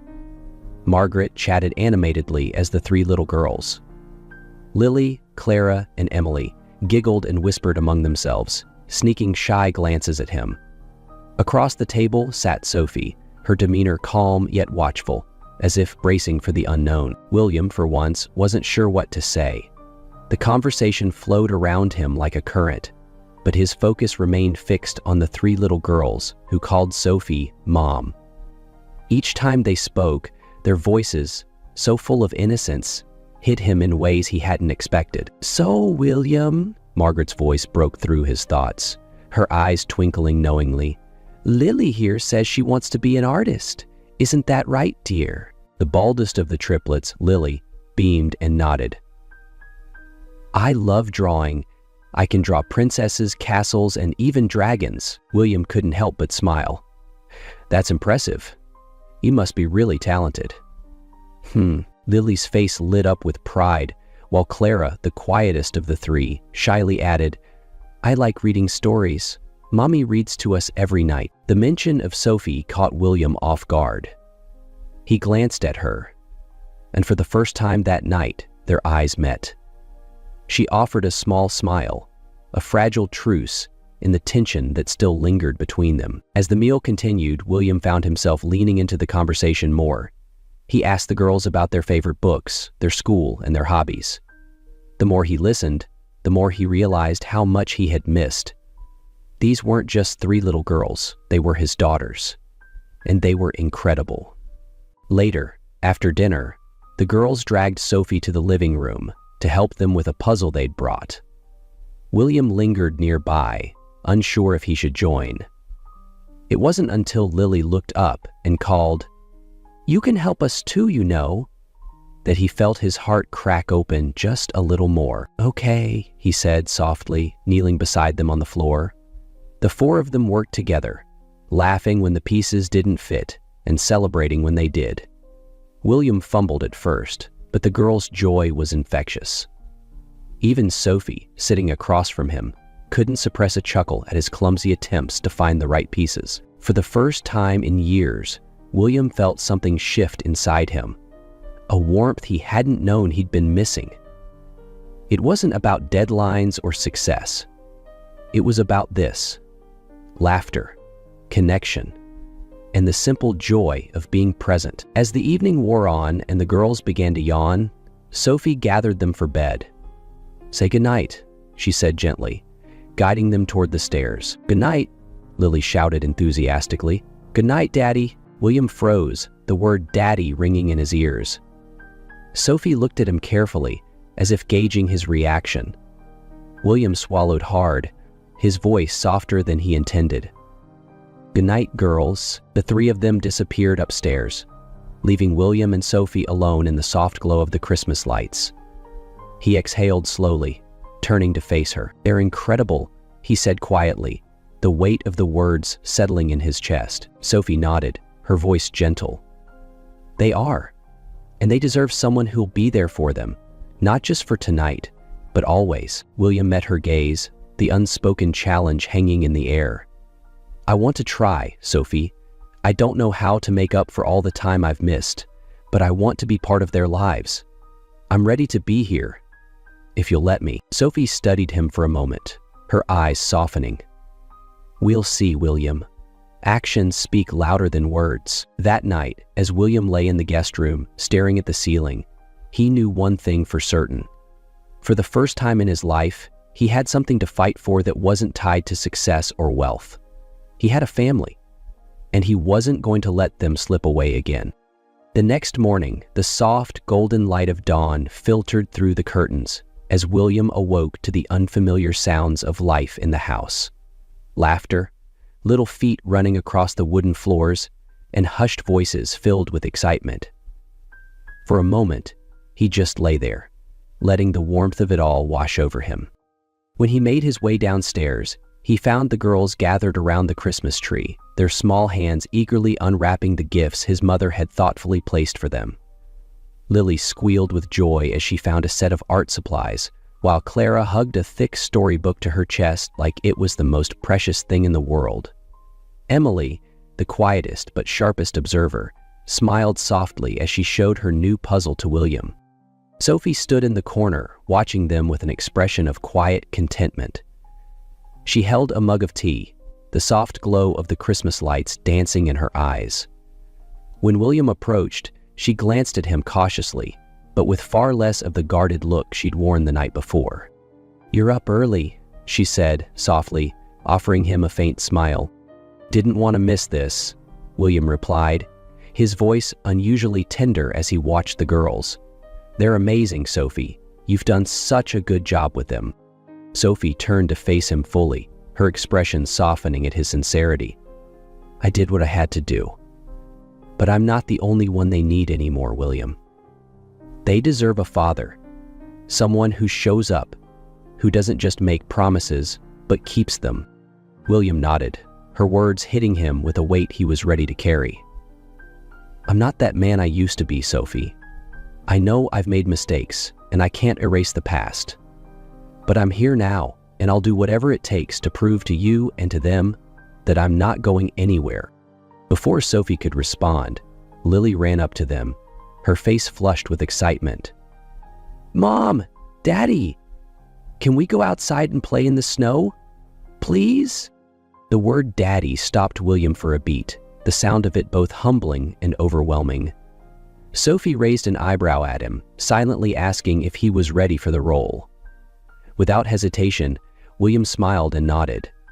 "Of course. Go grab your coats." The morning unfolded like a scene from a dream William hadn't realized he'd been longing for. Out in the snow-covered backyard, he chased the girls around, their laughter echoing through the crisp winter air. They built snowmen with mismatched scarves and waged playful snowball battles. Sophie watched from the porch, her heart warming at the sight of William embracing a role he never would have imagined for himself just days ago. As the sun began to set, the family gathered inside, sitting together near the glow of the fireplace. William settled into a chair while the girls snuggled under a blanket, their heads resting on Sophie's lap as she read to them. The soft cadence of her voice, paired with the gentle crackling of the fire, wrapped the room in a cocoon of peace. William couldn't look away. This simple, beautiful moment was what he had been missing all along. Success, awards, and riches had never filled the void inside him, but here, in the warmth of his mother's house, surrounded by Sophie and their daughters, he felt whole. As the story ended and the girls drifted off to sleep, William quietly approached Sophie, who was tucking them in for the night. "Thank you for letting me be here, Sophie. I know this isn't easy for you." She turned to look at him, her gaze steady but gentle. "You're right. It's not easy. But I can see you're trying, William. And that means something." For the first time in years, William felt a spark of hope. A hope for redemption, for healing, and for a future he thought he'd lost. He knew the road ahead would be long, but for the first time, he was ready to take it. That Christmas night, as the house grew quiet and still, William sat near the glowing tree, reflecting on the life he'd been given a second chance to rebuild.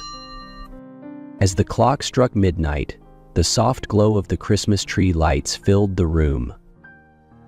William sat silently, gazing at the peaceful scene around him. Sophie and their daughters, now asleep, bundled in blankets near the warm fireplace. For the first time in years, his heart felt full. In that quiet moment, William realized that success wasn't about skyscrapers or accolades. True success wasn't measured by the buildings William had designed or the awards on his shelves. It was here, in the giggles of his daughters, in the warmth of Sophie's smile, and in the quiet promise that he would never take this second chance for granted. For the first time in years, William wasn't looking back at what he'd lost. He was looking forward to what they could build together as a family. If this story touched your heart, take a moment to reflect. Who in your life deserves more of your time and attention? Don't wait for the perfect moment. Reach out, reconnect, and cherish those who matter most. If you enjoyed this story, let us know in the comments. Share it with someone who needs a reminder that second chances are possible, and don't forget to like and subscribe for more heartfelt stories. Stay tuned, there's always more to discover. The Billionaire's Ghost. A reckoning in Viridia City. The world adored Alexander Thorne. At 32, he was the youngest CEO in Aura Tech's history. A sprawling multi-billion-dollar empire built on groundbreaking quantum computing and secure cloud networks. His face graced the covers of every major business magazine. His keynote speeches commanded global attention, and he shook hands with presidents and prime ministers without so much as a tremor. Every photo of him presented the same immaculate image: perfectly sculpted dark hair, piercing gray eyes that conveyed just the right measure of cool detachment, and a smile that could close multi-billion-dollar deals before a single contract was ever reviewed. He resided in a penthouse overlooking Viridia City's shimmering skyline, drove a custom-built hydrogen-powered supercar, and wore tailored suits worth more than most people's annual income. To anyone observing from the outside, Alexander Thorne was flawless, ruthlessly ambitious, utterly disciplined, and undeniably destined for even greater heights. But there was one thing Alexander didn't possess, something he had once almost jeopardized everything for: love. 5 years prior, before fully stepping into his demanding role as Aura Tech's CEO, Alexander had been deeply involved with someone who simply didn't fit into the meticulously crafted life plan his family had laid out for him. Her name was Willow Hayes. She wasn't a socialite, nor a venture capitalist, and certainly hadn't been born into the gilded cage of wealth. Willow was a postgraduate student, diligently studying sustainable urban design through scholarships and a myriad of part-time jobs, her hands often smudged with charcoal from sketches, her notebooks overflowing with messy, brilliant ideas.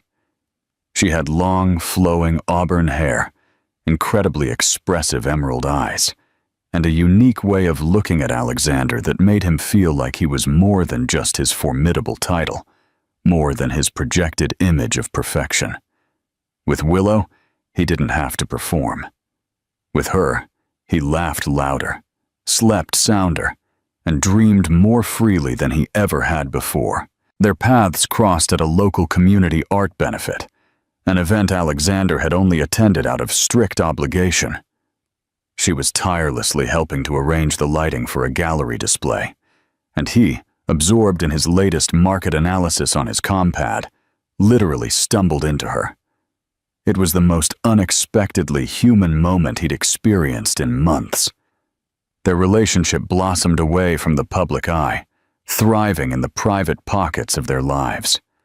Long, aimless walks through Viridia City's hidden alleys, late-night takeout shared on quiet rooftops under the vast city lights, and endless conversations about their deepest dreams and fears. Willow didn't care about his money. She'd playfully mock his expensive chronometer and steadfastly refuse to let him pay her rent. She made him feel authentically real in a world where every aspect of his existence felt carefully manufactured. For the first time in his life, he envisioned a future that revolved not around quarterly profits or aggressive board meetings, but around a small, intimate wedding, a cozy home filled with warmth, and children with bright, intelligent eyes and boundless energy. He saw Willow in every single version of that cherished future, but his parents, Arthur and Evelyn Thorne, had significantly different, far grander designs. When they eventually discovered Alexander's relationship with Willow, their reaction was immediate, chilling, and brutal. Arthur, the stoic chairman of the Aura Tech board, and arguably the most emotionally detached man Alexander had ever known, summoned him to his stark, modern office. His words were delivered with the precision of a surgical strike. "She is not your equal, Alexander. She detracts from your image. Marry her, and we will immediately initiate the process of removing you from succession." His mother, Evelyn, didn't even bother to conceal her open disdain. "Do you genuinely wish to bring such embarrassment upon the Thorne family?" she'd coldly inquired. "What on earth will our shareholders conclude when they witness you with someone so commonplace?" Lucas tried to resist. He fought back. He vehemently told them he didn't care about their calculated perceptions, their meticulously constructed world of power and influence. But Aura Tech wasn't merely a company. It was a dynasty, a legacy meticulously passed down through 4 generations. His very name was a brand. His public persona was an investment. And as the immense pressure mounted, from his family, from the powerful board members, from countless advisors who ceaselessly reminded him of his overwhelming obligations, Alexander felt the suffocating walls of his world closing in, trapping him. The most agonizing part. He never told Willow the unvarnished truth. One day, he simply ended it. No explanation. No agonizing discussion. He merely stated that he needed to laser focus on his career and walked out of her small, sunlit apartment, leaving behind the woman he had so recently envisioned a forever with. Willow called once, then twice, then her calls ceased. He never answered. He plunged himself headlong into work, trying desperately to convince himself that his decision had been a necessary evil, that it was truly for the best. Yet not a single day passed when he didn't think of her, when he didn't stumble upon something that served as a cruel reminder of the genuine life he had so callously abandoned. He desperately missed her vibrant laugh, the endearing way she would say his name when she was angry, the profound way she made him feel like a real man, not merely a manufactured product. Still, he never reached out. Admitting he was wrong would mean confronting the monumental scale of everything he'd so willingly given up. And at that pivotal moment in his life, Alexander Thorne simply didn't know how to face the crushing weight of regret. Not yet. Take a moment to consider. If you were in Alexander's shoes, torn between immense family pressure and true love, what difficult choice would you have made? Is the pursuit of legacy ever truly worth sacrificing personal happiness? Please like this video!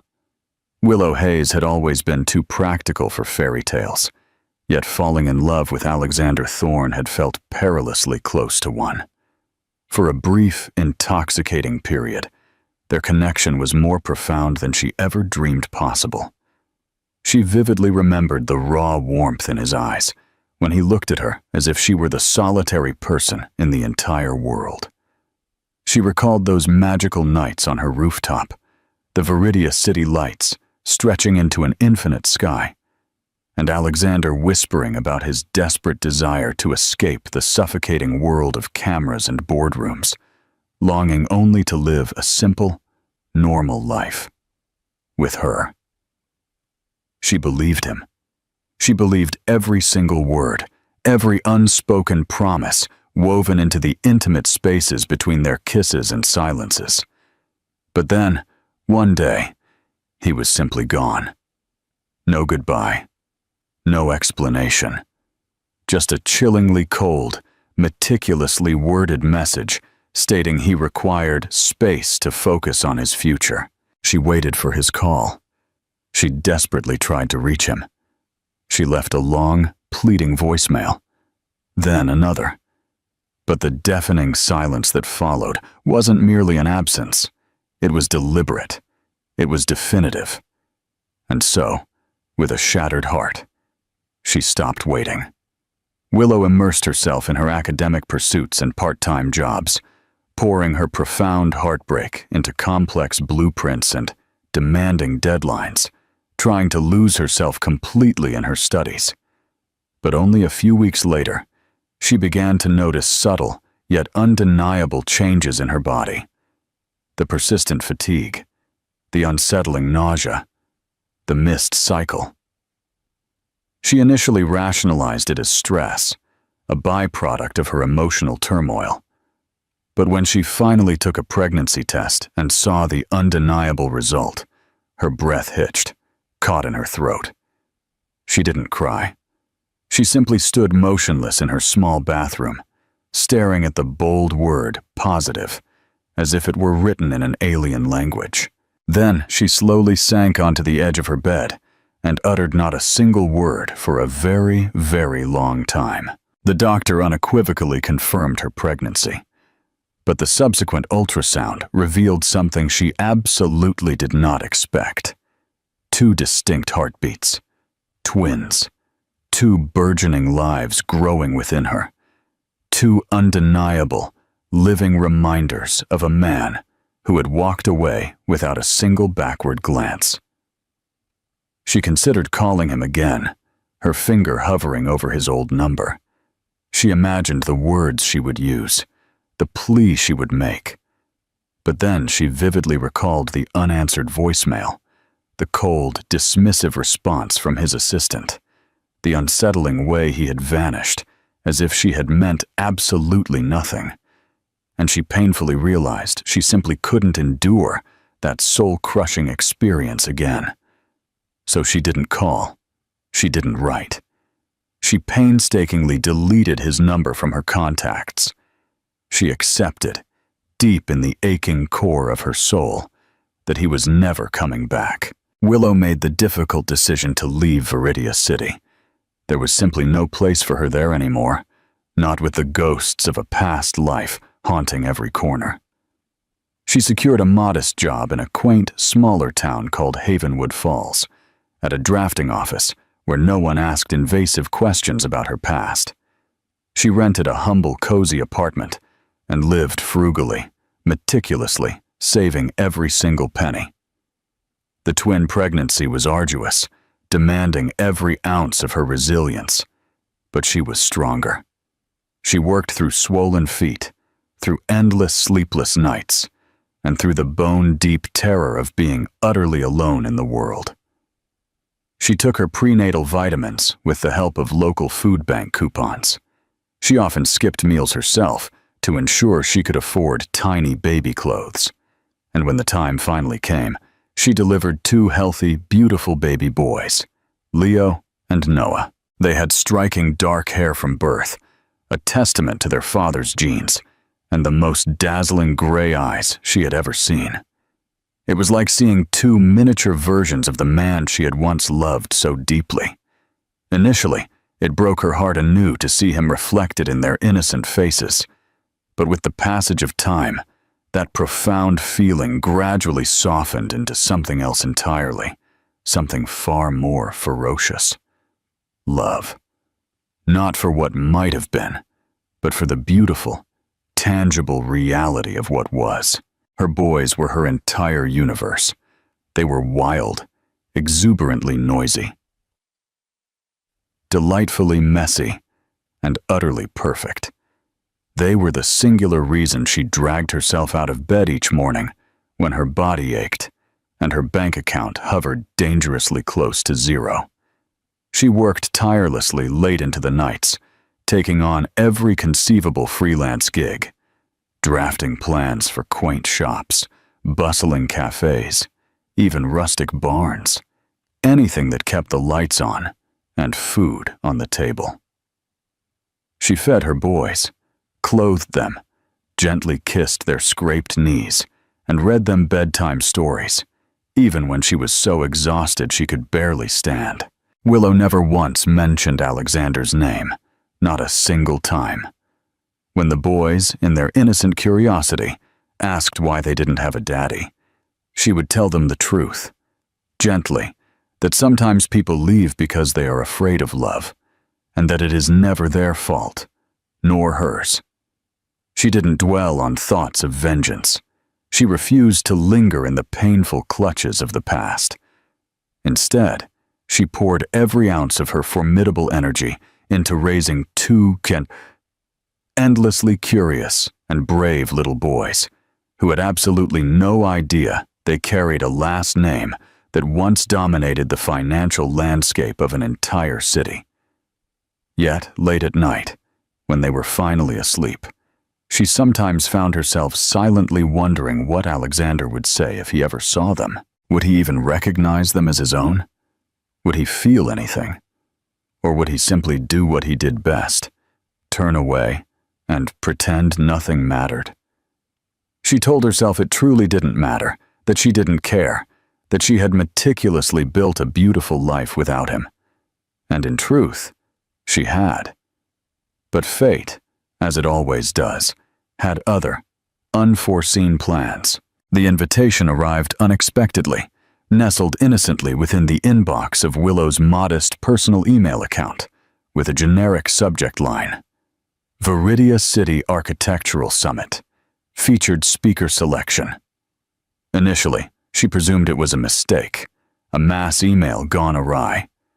She had never, in her wildest dreams, presented at any major professional event, much less one of this caliber in Viridia City. But the message was undeniably real. They had thoroughly reviewed her innovative design proposal for a sustainable, low-cost, and deeply community-focused women's shelter, and they wanted her to speak on a prominent panel. It wasn't a paid engagement, but they would cover all travel and lodging expenses.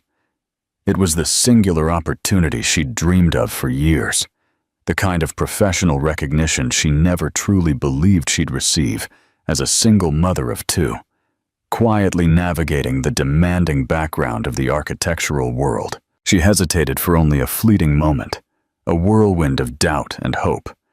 Then, with a deep breath, she replied yes. Returning to Viridia City after a 5-year absence felt profoundly surreal.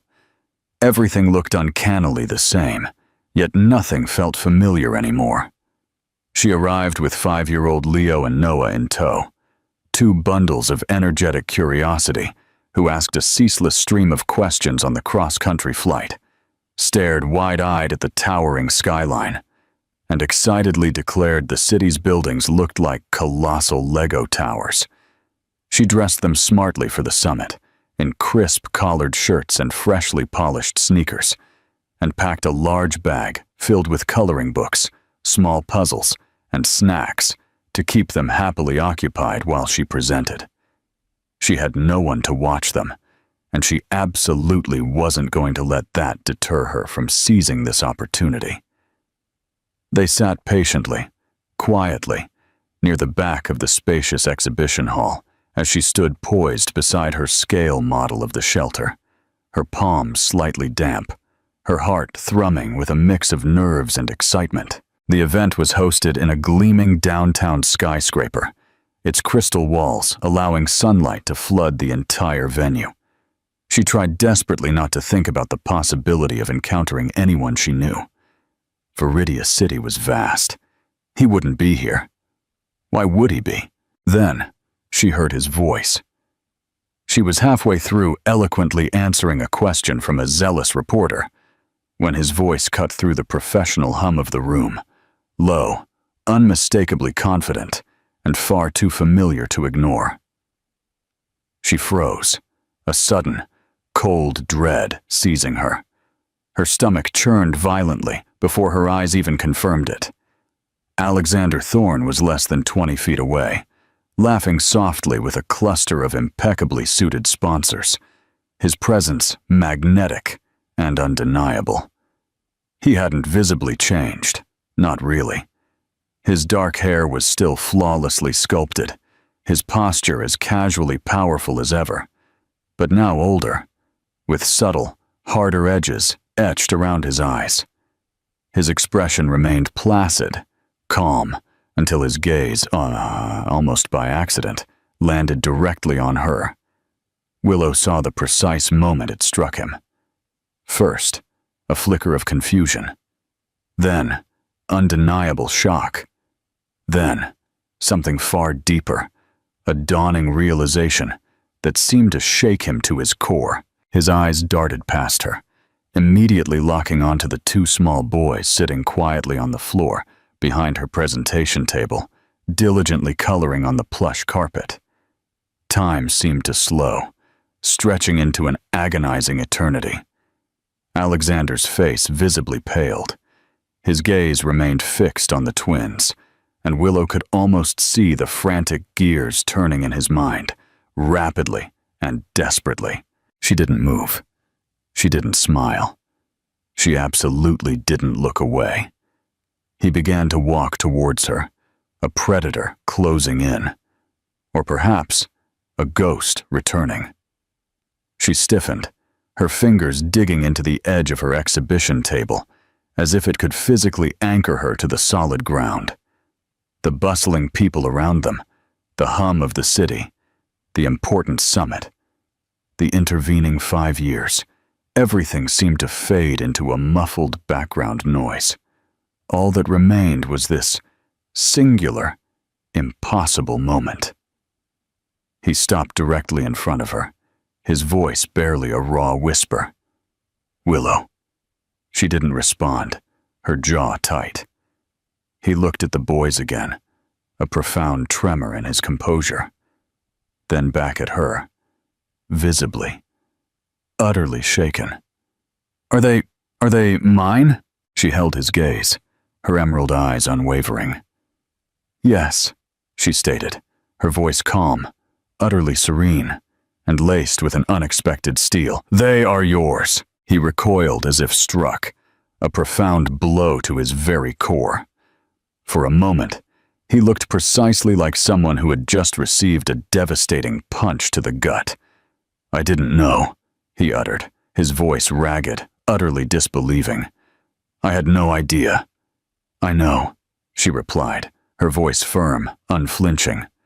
I tried. You made absolutely sure I couldn't reach you. He blinked, struggling desperately to process the monumental weight of it all. But why didn't you try again? Willow offered a soft, bitter, weary laugh, a sound devoid of humor. I did. I left messages. I sent letters. Your cold-hearted assistant explicitly told me not to call again. I unequivocally assumed you'd made your definitive choice.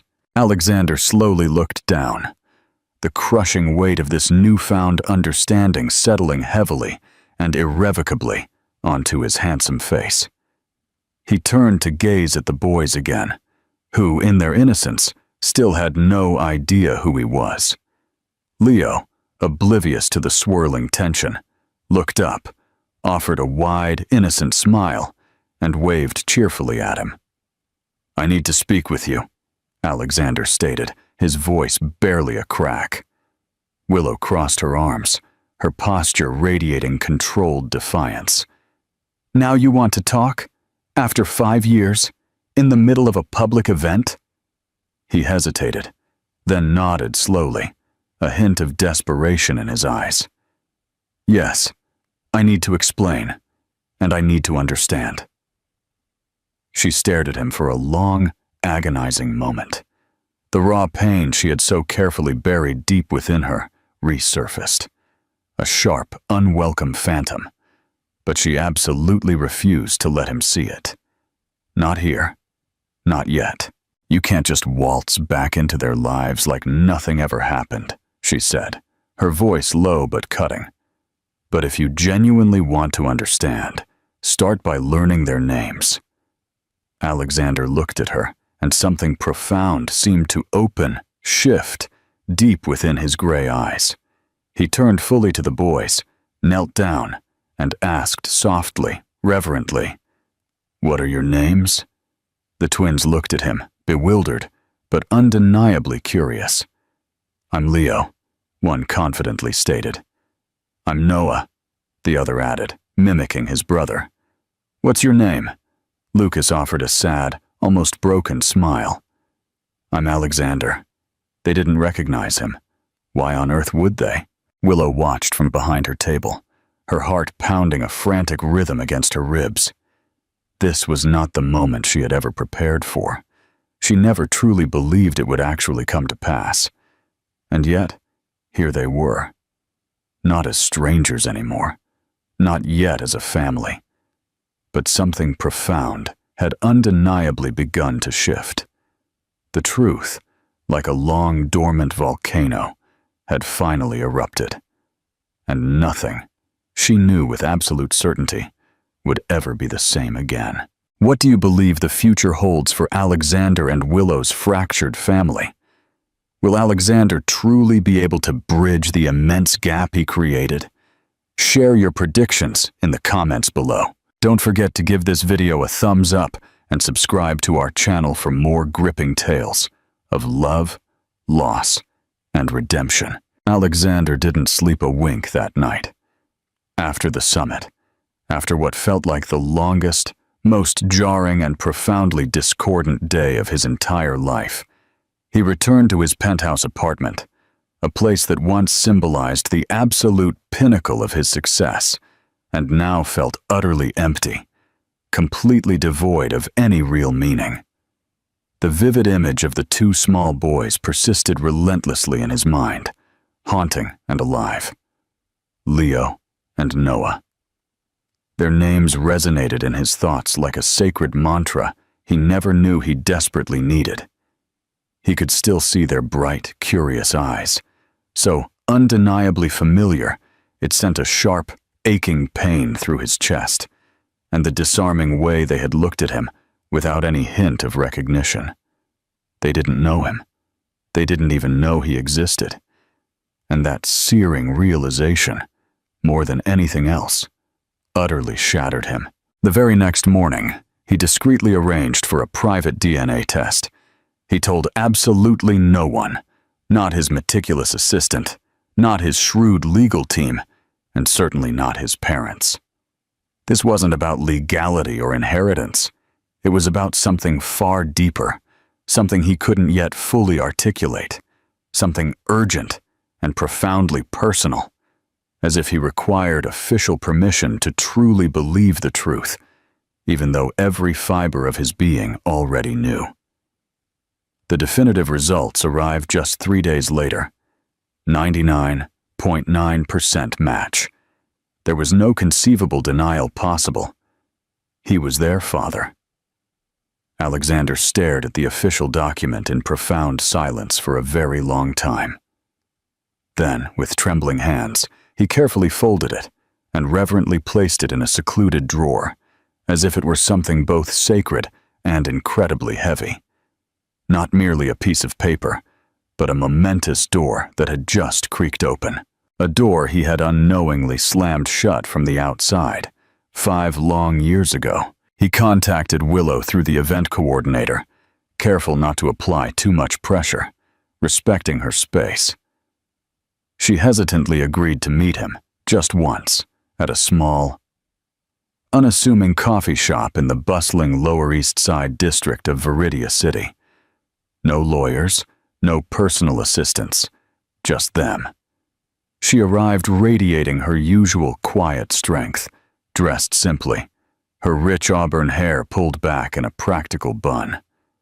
She looked understandably tired, but undeniably serene, and in that moment, more exquisitely beautiful than he remembered. Life, he observed, had shaped her in new, resilient ways, adding a quiet gravity to her gaze that hadn't been there before. He respectfully stood when she entered. She didn't offer even a small smile. They sat across from each other, 2 individuals with years of profound pain and unspoken resentment between them, and 2 innocent children who unknowingly bound them together forever. For a long, strained moment, neither spoke a word. The gentle hum of the coffee shop buzzed around them, the clinking of ceramic cups, the comforting hiss of steaming milk, the low murmur of quiet conversations. I received the results, Alexander finally stated, his voice a low, measured tone. They're mine. Willow simply nodded. I know. He ran a frustrated hand through his dark hair, struggling desperately to find words that could possibly convey the immense weight of his regret. I don't know what to tell you. She looked at him, her emerald eyes clear, unblinking. Then don't say anything you don't genuinely mean. I mean it now, he insisted, his voice laced with sincerity. Just Willow, I truly didn't know. I swear to you, I had no idea. I believe you, she conceded, her voice softening slightly. But that doesn't erase what happened. He lowered his gaze, a fresh wave of shame washing over him. I wanted to fight for you. I was going to. But my parents, the board, everything it all collapsed around me. I honestly didn't know how to be the man they so fiercely expected, and the man you so desperately needed. You chose them, she stated, without a trace of malice, merely stating a painful fact. You walked away. He nodded slowly, accepting her truth. Yes, and I had to raise them without you, she continued, her voice gaining a quiet force. While you were building colossal empires, I was painstakingly building cribs. While you were delivering grand speeches to adoring crowds, I was desperately trying to find enough food for dinner. Alexander flinched, the words striking him harder than any blow. Her words weren't cruel. They were simply, undeniably true. And they resonated with a devastating impact he could never have anticipated. "I'm not asking for immediate forgiveness," he stated, his gaze fixed on hers. "Not yet. I want a chance to know them, to be a part of their lives, however incredibly small. However," he paused, his voice faltering, betraying the raw emotion beneath. "They don't know you. They don't even truly know what a father is. For them, I am their entire world. I don't want to take anything away from you," he quickly interjected, his voice earnest. "I just want to add to the incredible life you've so bravely built." Willow exhaled slowly, a long, weary sigh. "They're 5 years old, Alexander. They don't understand betrayal or loyalty yet, but they absolutely understand presence. You can't just be in and out of their lives.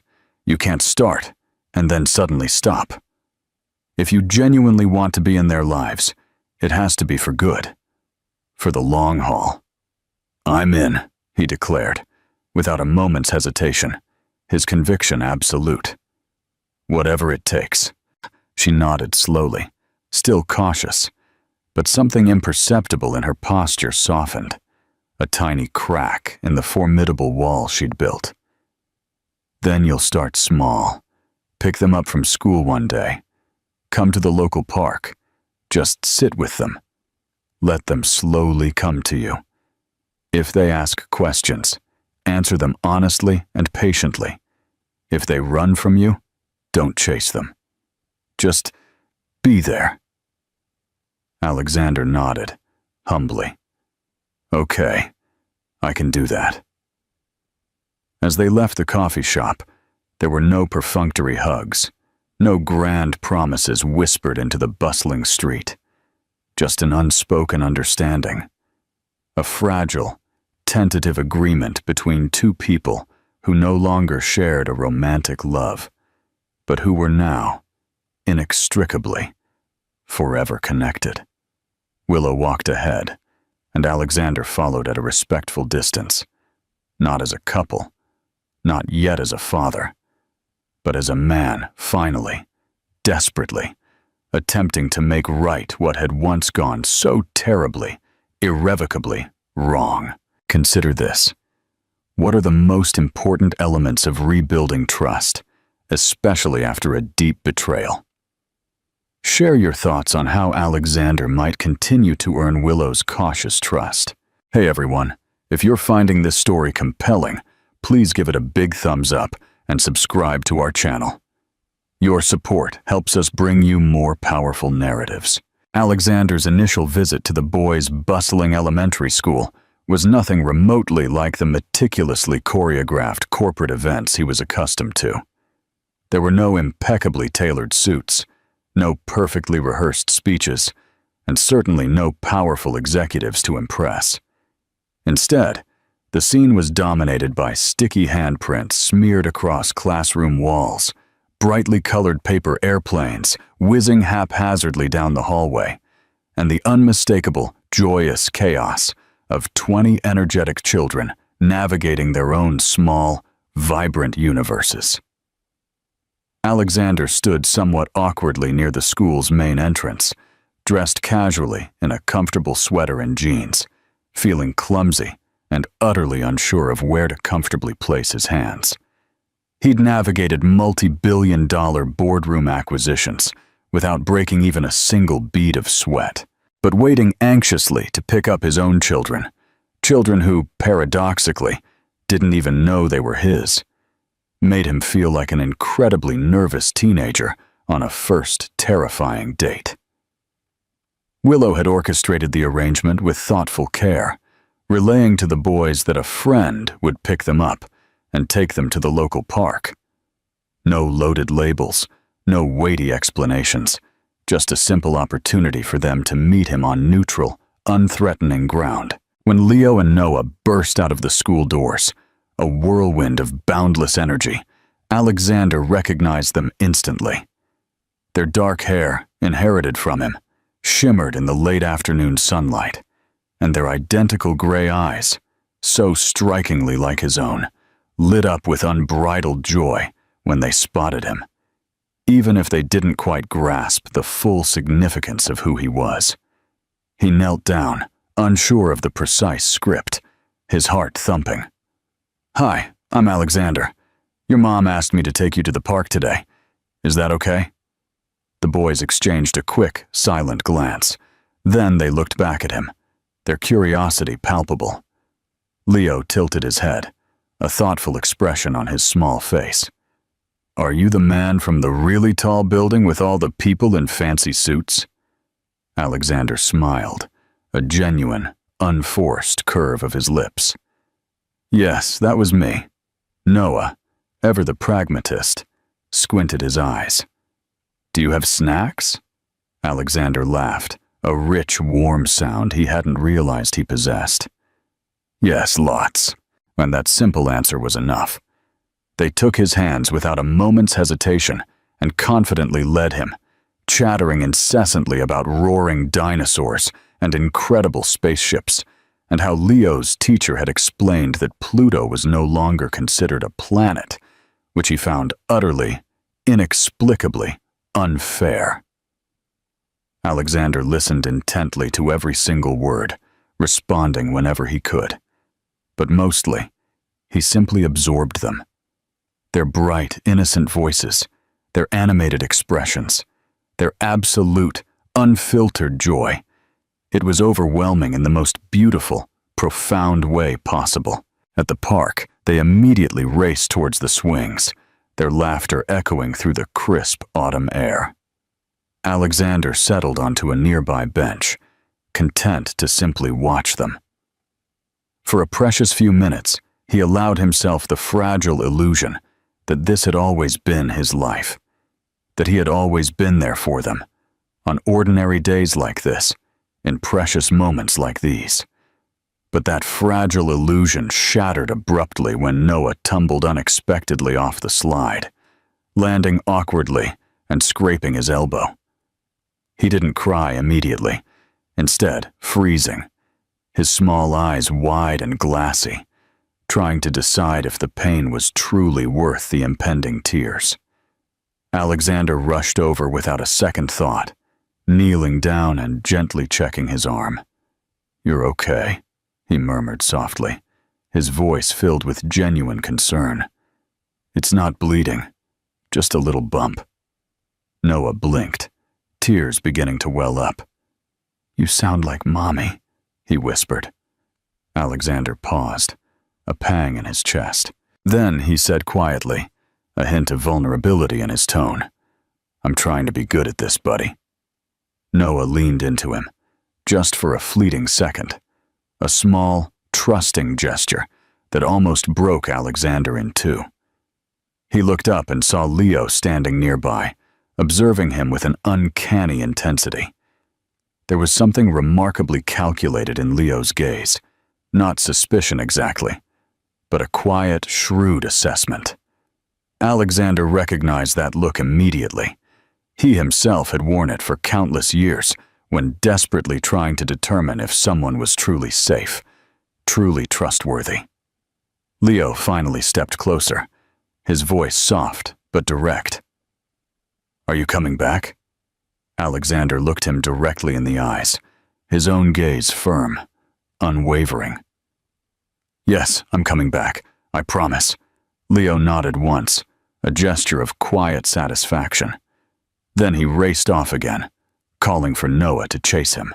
Alexander remained kneeling there for a moment longer, trying to regain his breath, to process the profound impact of that simple exchange. That single question, "Are you coming back?" had felt infinitely heavier than any multi-million-dollar contract he had ever signed. But his answer had been undeniably true. He would come back. Again and again. The visits continued, silently and consistently. Alexander showed up for school pickups, met them at the park, even attended classmates' birthday parties, where he knew absolutely no one. He meticulously learned which juice boxes they utterly despised, which superhero was currently dominating their imaginary worlds, and how to effectively separate them when they inevitably squabbled over the same coveted Lego piece. He learned to genuinely kneel down and truly listen, to put his ever-present comm pad away, to simply be there. Over time, the boys slowly grew accustomed to his consistent presence. They laughed more freely in his company. They called him by his first name with a little more warmth, a hint of familiarity. Leo, the more inquisitive of the two, began to ask direct questions.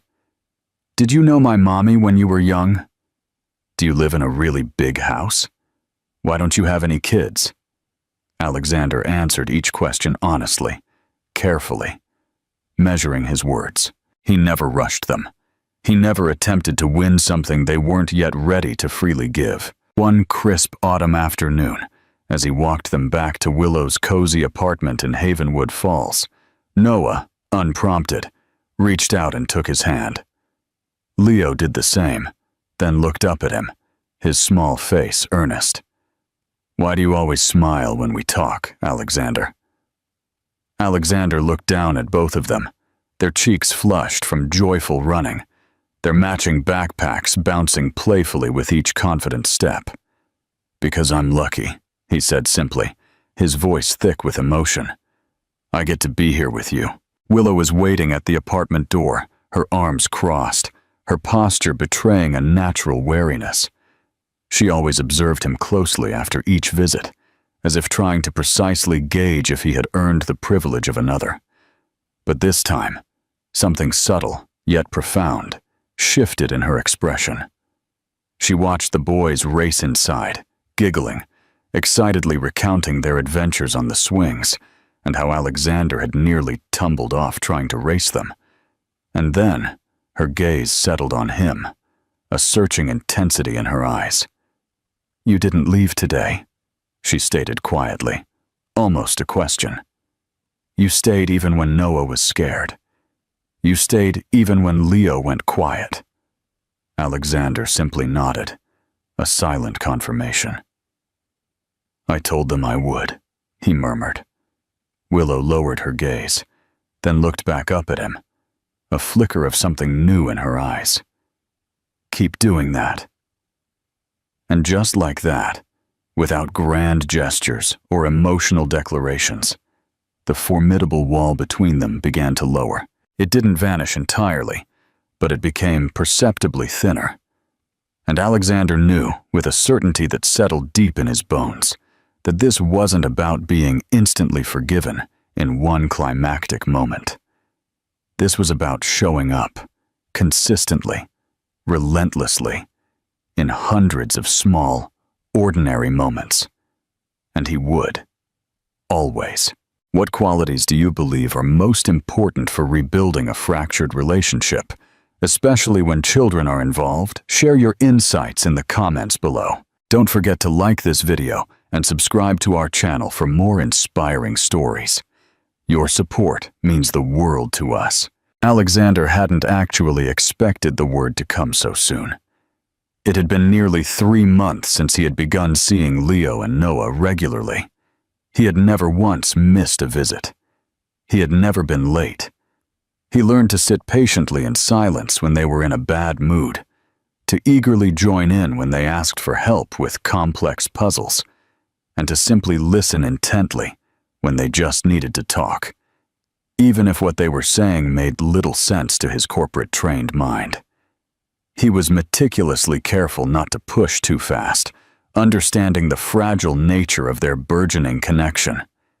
He had come to accept the fact that, for now, he was just Alexander, the reliable man who brought fantastic snacks, played tag without ever checking his compad, and genuinely laughed at their innocent jokes, even when they made no sense at all.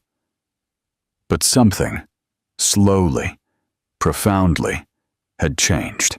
It was a bright Saturday afternoon. Willow had a crucial interview for a new, significant design contract, and had asked Alexander if he could look after the boys for a few hours. He had agreed immediately, his excitement palpable, and she had dropped them off at his penthouse apartment, which he had recently, and somewhat awkwardly, child-proofed, despite having never once thought he'd ever need to. Toys now resided in brightly colored woven baskets in the expansive living room. A small, child-sized table, adorned with crayons and construction paper, sat comfortably near the panoramic window.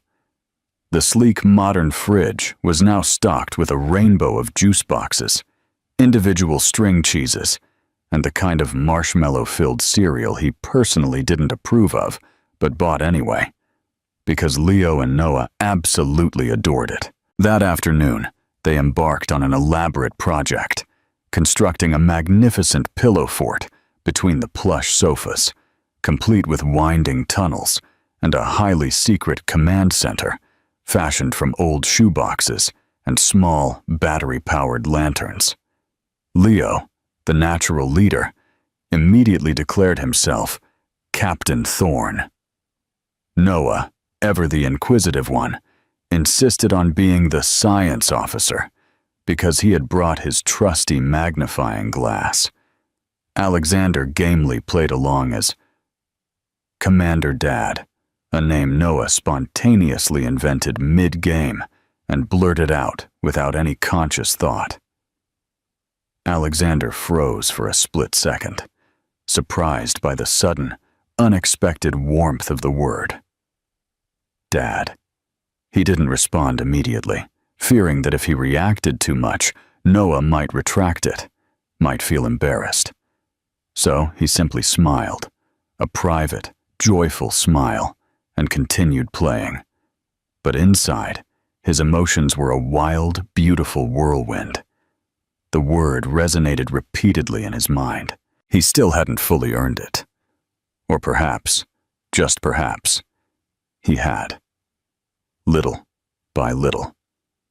In small, incremental pieces.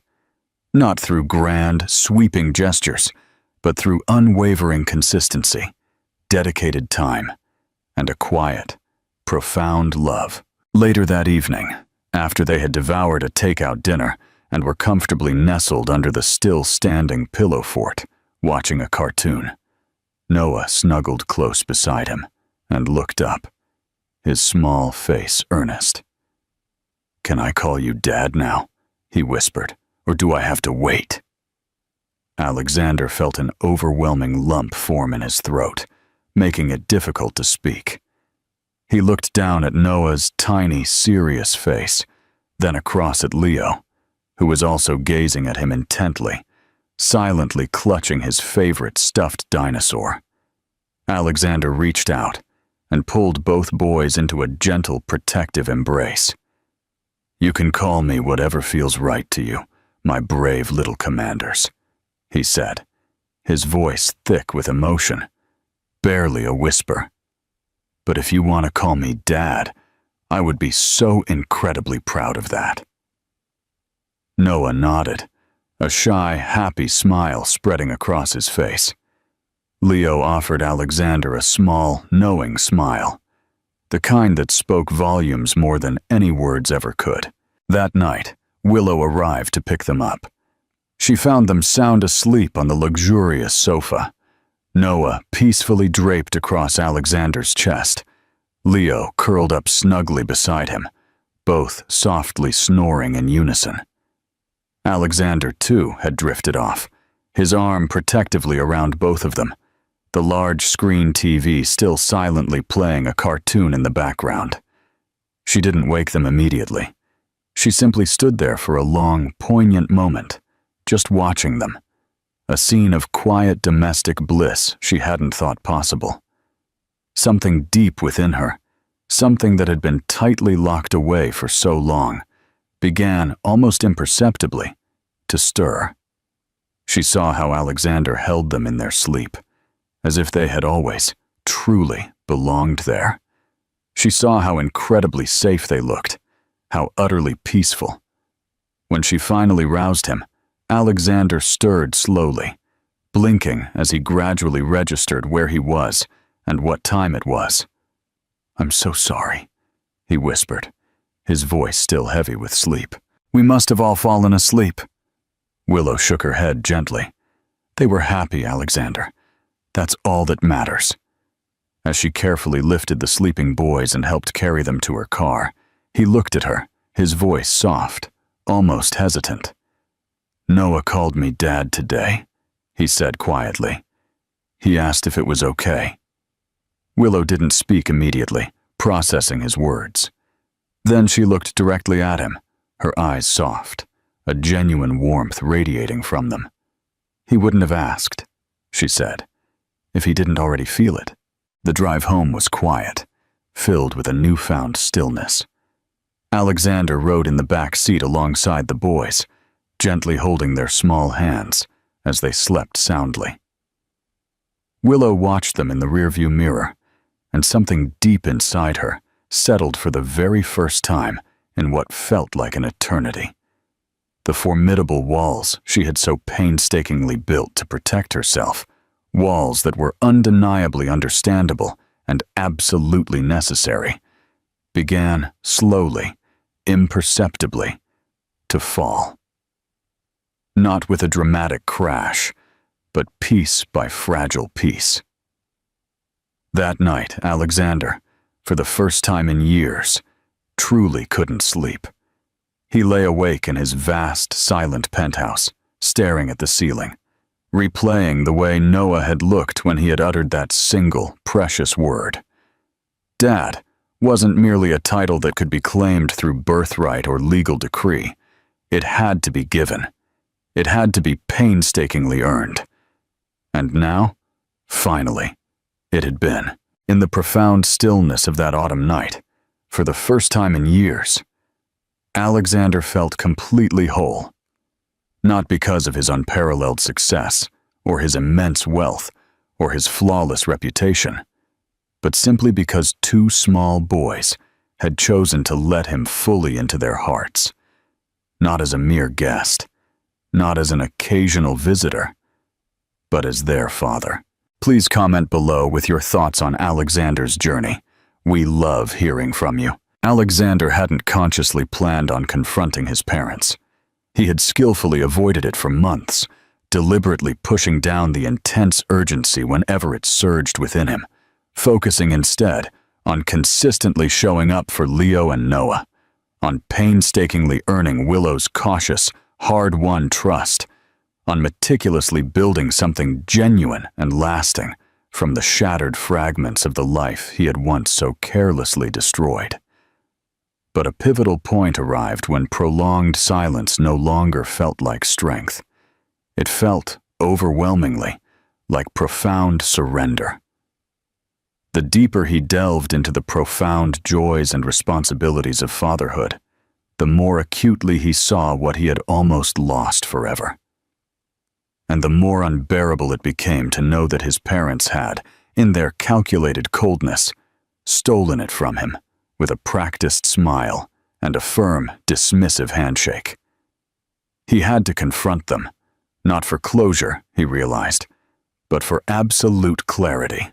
He desperately needed them to witness the profound damage they had wrought, and, more importantly, to understand what he would never ever allow them to do again. Hipat arrived at the sprawling Thorne estate on a crisp Sunday morning, the air carrying the scent of impending winter. It was exactly as he remembered it, impeccably landscaped, unnervingly cold, and utterly silent. A place meticulously designed for maintaining appearances, not for fostering warmth or comfort. His father, Arthur, met him in the grand wood-paneled library, seated in the same imposing leather armchair where countless past conversations had been framed, not as discussions, but as unyielding sermons. His mother, Evelyn, appeared mere moments later, immaculate as ever, her expression an impenetrable mask. "I'm quite surprised you came, Alexander," his father began, lacing his fingers together, a gesture of controlled disapproval. "We honestly didn't think we'd ever hear from you again." Alexander didn't sit. He remained standing near the imposing fireplace, his posture outwardly calm, but radiating an unyielding resolve. "We need to talk about Willow, about the boys." His mother stiffened visibly at Willow's name, her composure momentarily cracking. "We explicitly warned you about her years ago, Alexander," she snapped, her voice sharp.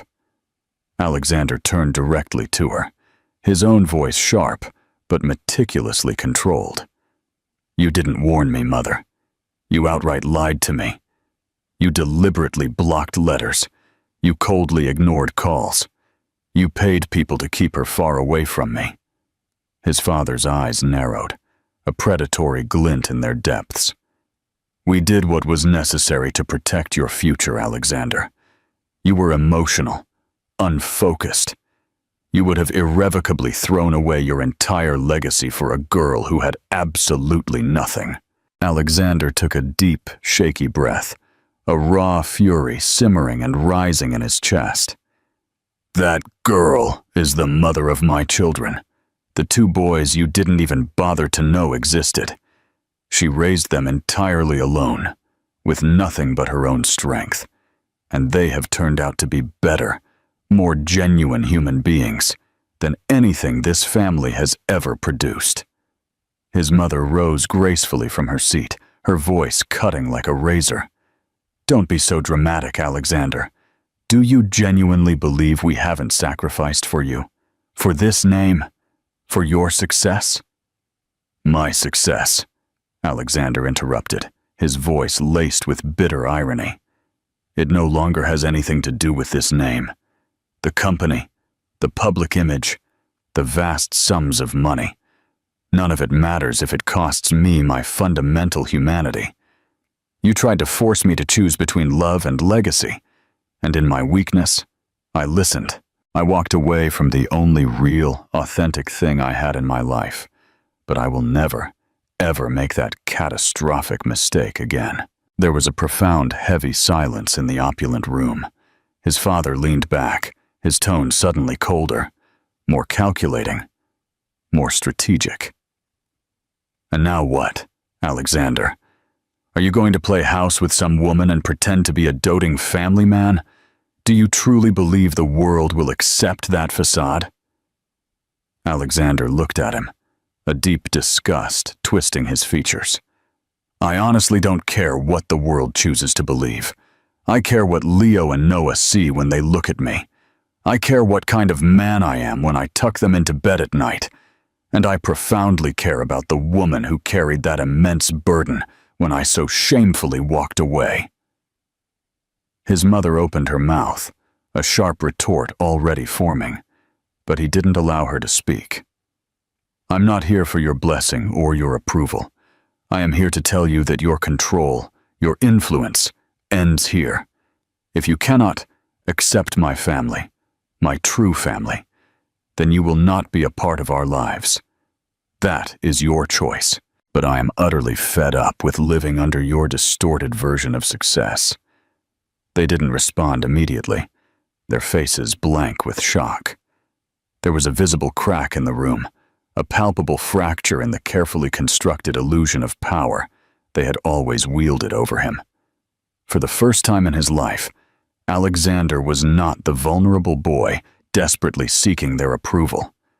He was the man drawing a firm, unyielding line in the sand. "I pity you," he added quietly, his voice carrying a genuine sadness. "You will never truly know them. You will never get to hear Leo passionately explain how he believes the moon controls emotions, or witness the endearing way Noah draws his vibrant dreams. You will miss absolutely everything, and one day, you will realize that you traded your own grandchildren for the fleeting illusion of control." He turned and walked out, leaving them in their meticulously perfect, yet utterly hollow, house. When he returned to his apartment, Willow and the boys were waiting for him, a warm, comforting presence. She looked up as he entered, reading his face with an almost uncanny intuition. "Did you tell them?" she asked, her voice soft. He nodded. "Everything? And?" "They didn't take it well," he admitted, a sigh escaping him. Willow stepped closer, her hand gently touching his arm. "Do you regret it, Alexander?" Lucas looked at his children, who were happily building towering block structures on the floor, their innocent laughter echoing joyfully through the large room. "Not for a second," he said, his voice firm, unwavering. That night, after the boys were finally tucked into bed, Willow handed him a small, simple box. Inside was a photograph, one she had taken just weeks earlier, when he wasn't looking. He was sitting on the soft grass at the park, Noah nestled contentedly in his lap, Leo leaning comfortably against his side. All three of them laughing with unbridled joy. A perfect, candid moment. She had had it printed and framed. A silent, profound gesture. A heartfelt thank you. A new beginning. Alexander held the photograph for a long, quiet moment, studying the image of his new, true family before gently placing it on the bookshelf next to the boys' colorful art projects. He no longer needed validation from anyone else but them, his family, his future, the life he had chosen, finally, unequivocally, on his own terms. Remember to subscribe to our channel for more amazing stories like this video, and let us know your favorite part in the comments. Your engagement means the world to us. Autumn in Viridia City had a unique way of softening everything. The harsh, sharp angles of the towering buildings seemed to blur under the warm, golden light of the setting sun. The constant hum of city traffic somehow sounded gentler, and even the crisp wind carried a peculiar kind of quietness. For Alexander, the subtle change of seasons profoundly mirrored the transformation happening deep within himself. Something that had been cold and unyielding for a very long time had begun, slowly, tenderly, to thaw, and in its place, a profound warmth blossomed, a warmth he had once genuinely feared he didn't deserve. It had been almost a full year since he had first learned about Leo and Noah, and every single day since then had been a conscious, deliberate choice. He had chosen them. He had chosen Willow. He had chosen to consistently show up, again and again, not as the impossibly perfect man his parents had groomed him to be, but as a truly present one, flaws and all. Life wasn't meticulously flawless anymore, but it was, undeniably, overflowing with meaning and joy. His mornings now began with the delightful chaos of spilled cereal, the eternal quest for mismatched socks, and the joyful struggle of getting two energetic 5-year-olds out the door for school. His nights ended with cherished bedtime stories and small, warm hands curled trustingly into his shirt as they drifted off to sleep beside him. His sleek, once impersonal penthouse apartment had long since transformed from a stylish, sterile bachelor pad into a warm, lived-in home where vibrant finger paintings proudly adorned the walls and tiny sneakers were perpetually kicked off near the bustling front door. The boys called him Dad now, without a moment's hesitation. Sometimes with enthusiastic shouts, sometimes with playful frustration, sometimes in hushed whispers when they desperately needed comfort. And each and every time, the word still struck him with the quiet, overwhelming force of pure wonder. Willow, too, had visibly softened. Not entirely, of course. There were still moments when the immense weight of their shared, painful history caused her to subtly withdraw, to pull Sambihan a little. But those moments were thankfully fewer now, and always, unfailingly, followed by something small, yet profoundly significant. A soft glance, a gentle hand placed on his back, an unfinished sentence that spoke volumes and was perfectly understood. They had meticulously rebuilt their shattered trust. Again, not through dramatic apologies or grand, sweeping gestures, but through the simple, consistent rhythm of shared responsibility and profound mutual care. He respected her more deeply than ever before, not only for her incredible strength in raising the boys entirely alone, but for doing so without ever allowing her immense pain to turn her bitter or resentful. She had every conceivable reason to shut him out forever, to banish him from their lives, but she hadn't. And that silent, unspoken, yet deeply felt forgiveness was, without a doubt, the greatest gift he had ever been given. One tranquil Saturday morning, as the boys were happily engrossed in their play in the living room, and Willow was calmly preparing coffee in the kitchen, Alexander paused by the large window, a small, unassuming box held firmly in his hand. It wasn't a luxurious velvet box, nor was it emblazoned with any prestigious brand name. It was simple, clean, and meticulously chosen. Inside, nestled on a soft bed, lay a ring, delicate, yet undeniably strong. He had spent months, countless hours, agonizing over how to ask her, how to make the moment perfect. Initially, he had envisioned something grand and ostentatious, a vast bouquet of roses, a hidden photographer, a sweeping romantic gesture against the breathtaking Viridia City skyline. But he quickly realized that wasn't their unique story. Their story had been painstakingly rebuilt in quiet, intimate hours, in murmured, soft apologies, in hallways joyfully cluttered with Lego creations and vibrant, crayon-signed notes. He didn't need flashy fireworks. He simply needed the truth, spoken from his heart. He walked into the kitchen, his heart thumping a nervous rhythm against his ribs, and waited for her to look up. She raised a delicate eyebrow at the unexpected seriousness etched on his face. "What happened?" she inquired, her voice laced with mild concern. "Nothing," he said, a small, nervous smile playing on his lips. "That's precisely the point." He gently took her hand and led her into the living room, where the boys were still happily playing. They looked up, their faces filled with curiosity but not surprise, sensing the shift in atmosphere. Alexander knelt down on one knee, and for a long, poignant moment, everything else around them faded into a profound, sacred silence. "I don't want to rewrite the past, Willow," he began, his voice steady. "Earnest, I only want to write the rest of our story with you, as your devoted partner, as the proud father of our incredible boys, as the man who, finally, truly understands what it means to love completely and to show up fully in every single moment." Willow's emerald eyes glistened with unshed tears, but she didn't cry. She was far too strong for such a display.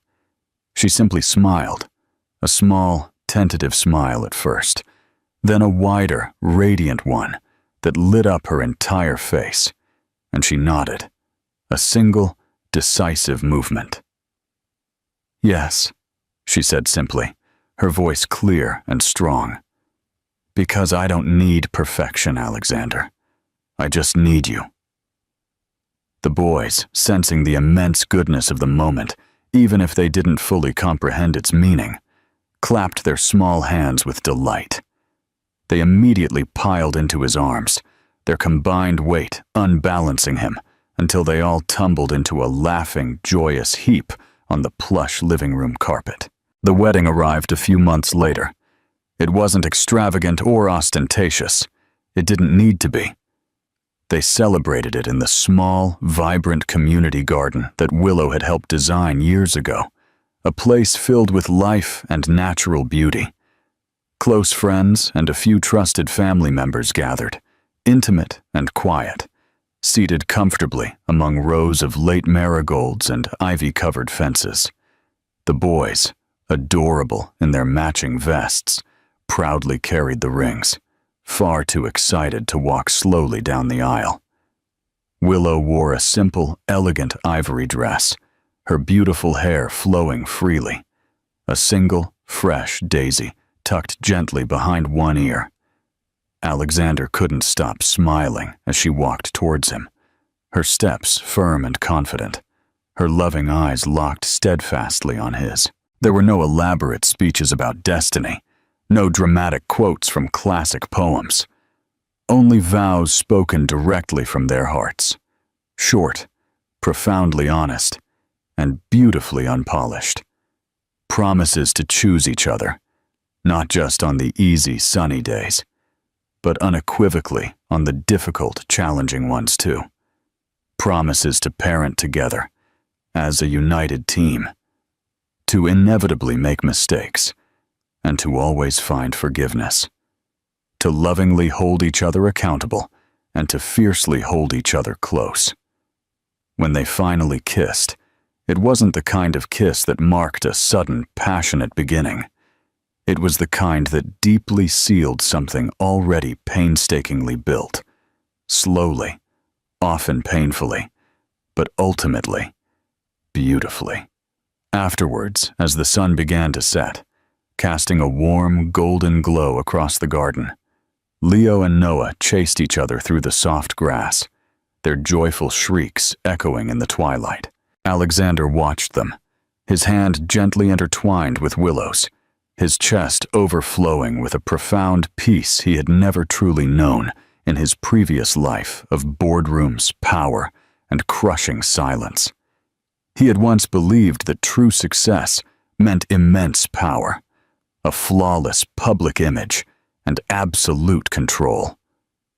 But standing there, barefoot in a simple garden, with the undeniable love of his life by his side, and his two precious sons chasing butterflies directly in front of him, he finally, truly understood what it all meant. He was home. Completely. Finally. And this time, he wasn't going anywhere. The ending of this story isn't just satisfying. It's quietly powerful and profoundly realistic. It doesn't rely on an exaggerated, sudden redemption or a whimsical, fairy tale perfection, but rather celebrates the painstaking, messy, and deeply human work of rebuilding. Alexander's transformation is not instant or miraculous. It's hard-earned, step by meticulous step, through his consistent presence, profound humility, and the courageous willingness to confront everything he once so fearfully fled. That gradual, authentic evolution is precisely what makes it so meaningful and impactful. Willow's unwavering strength is the true emotional backbone of this entire narrative.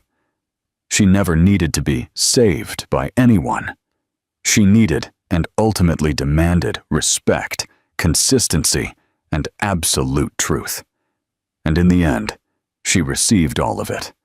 Not because she was quick to forgive, but because she intimately knew her own immeasurable worth.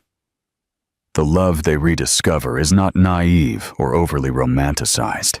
It is mature, deeply layered with past pain and profound healing, and undeniably stronger precisely because of what they have both survived.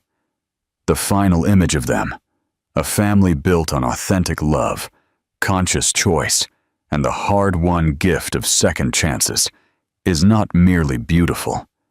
It is profoundly hopeful.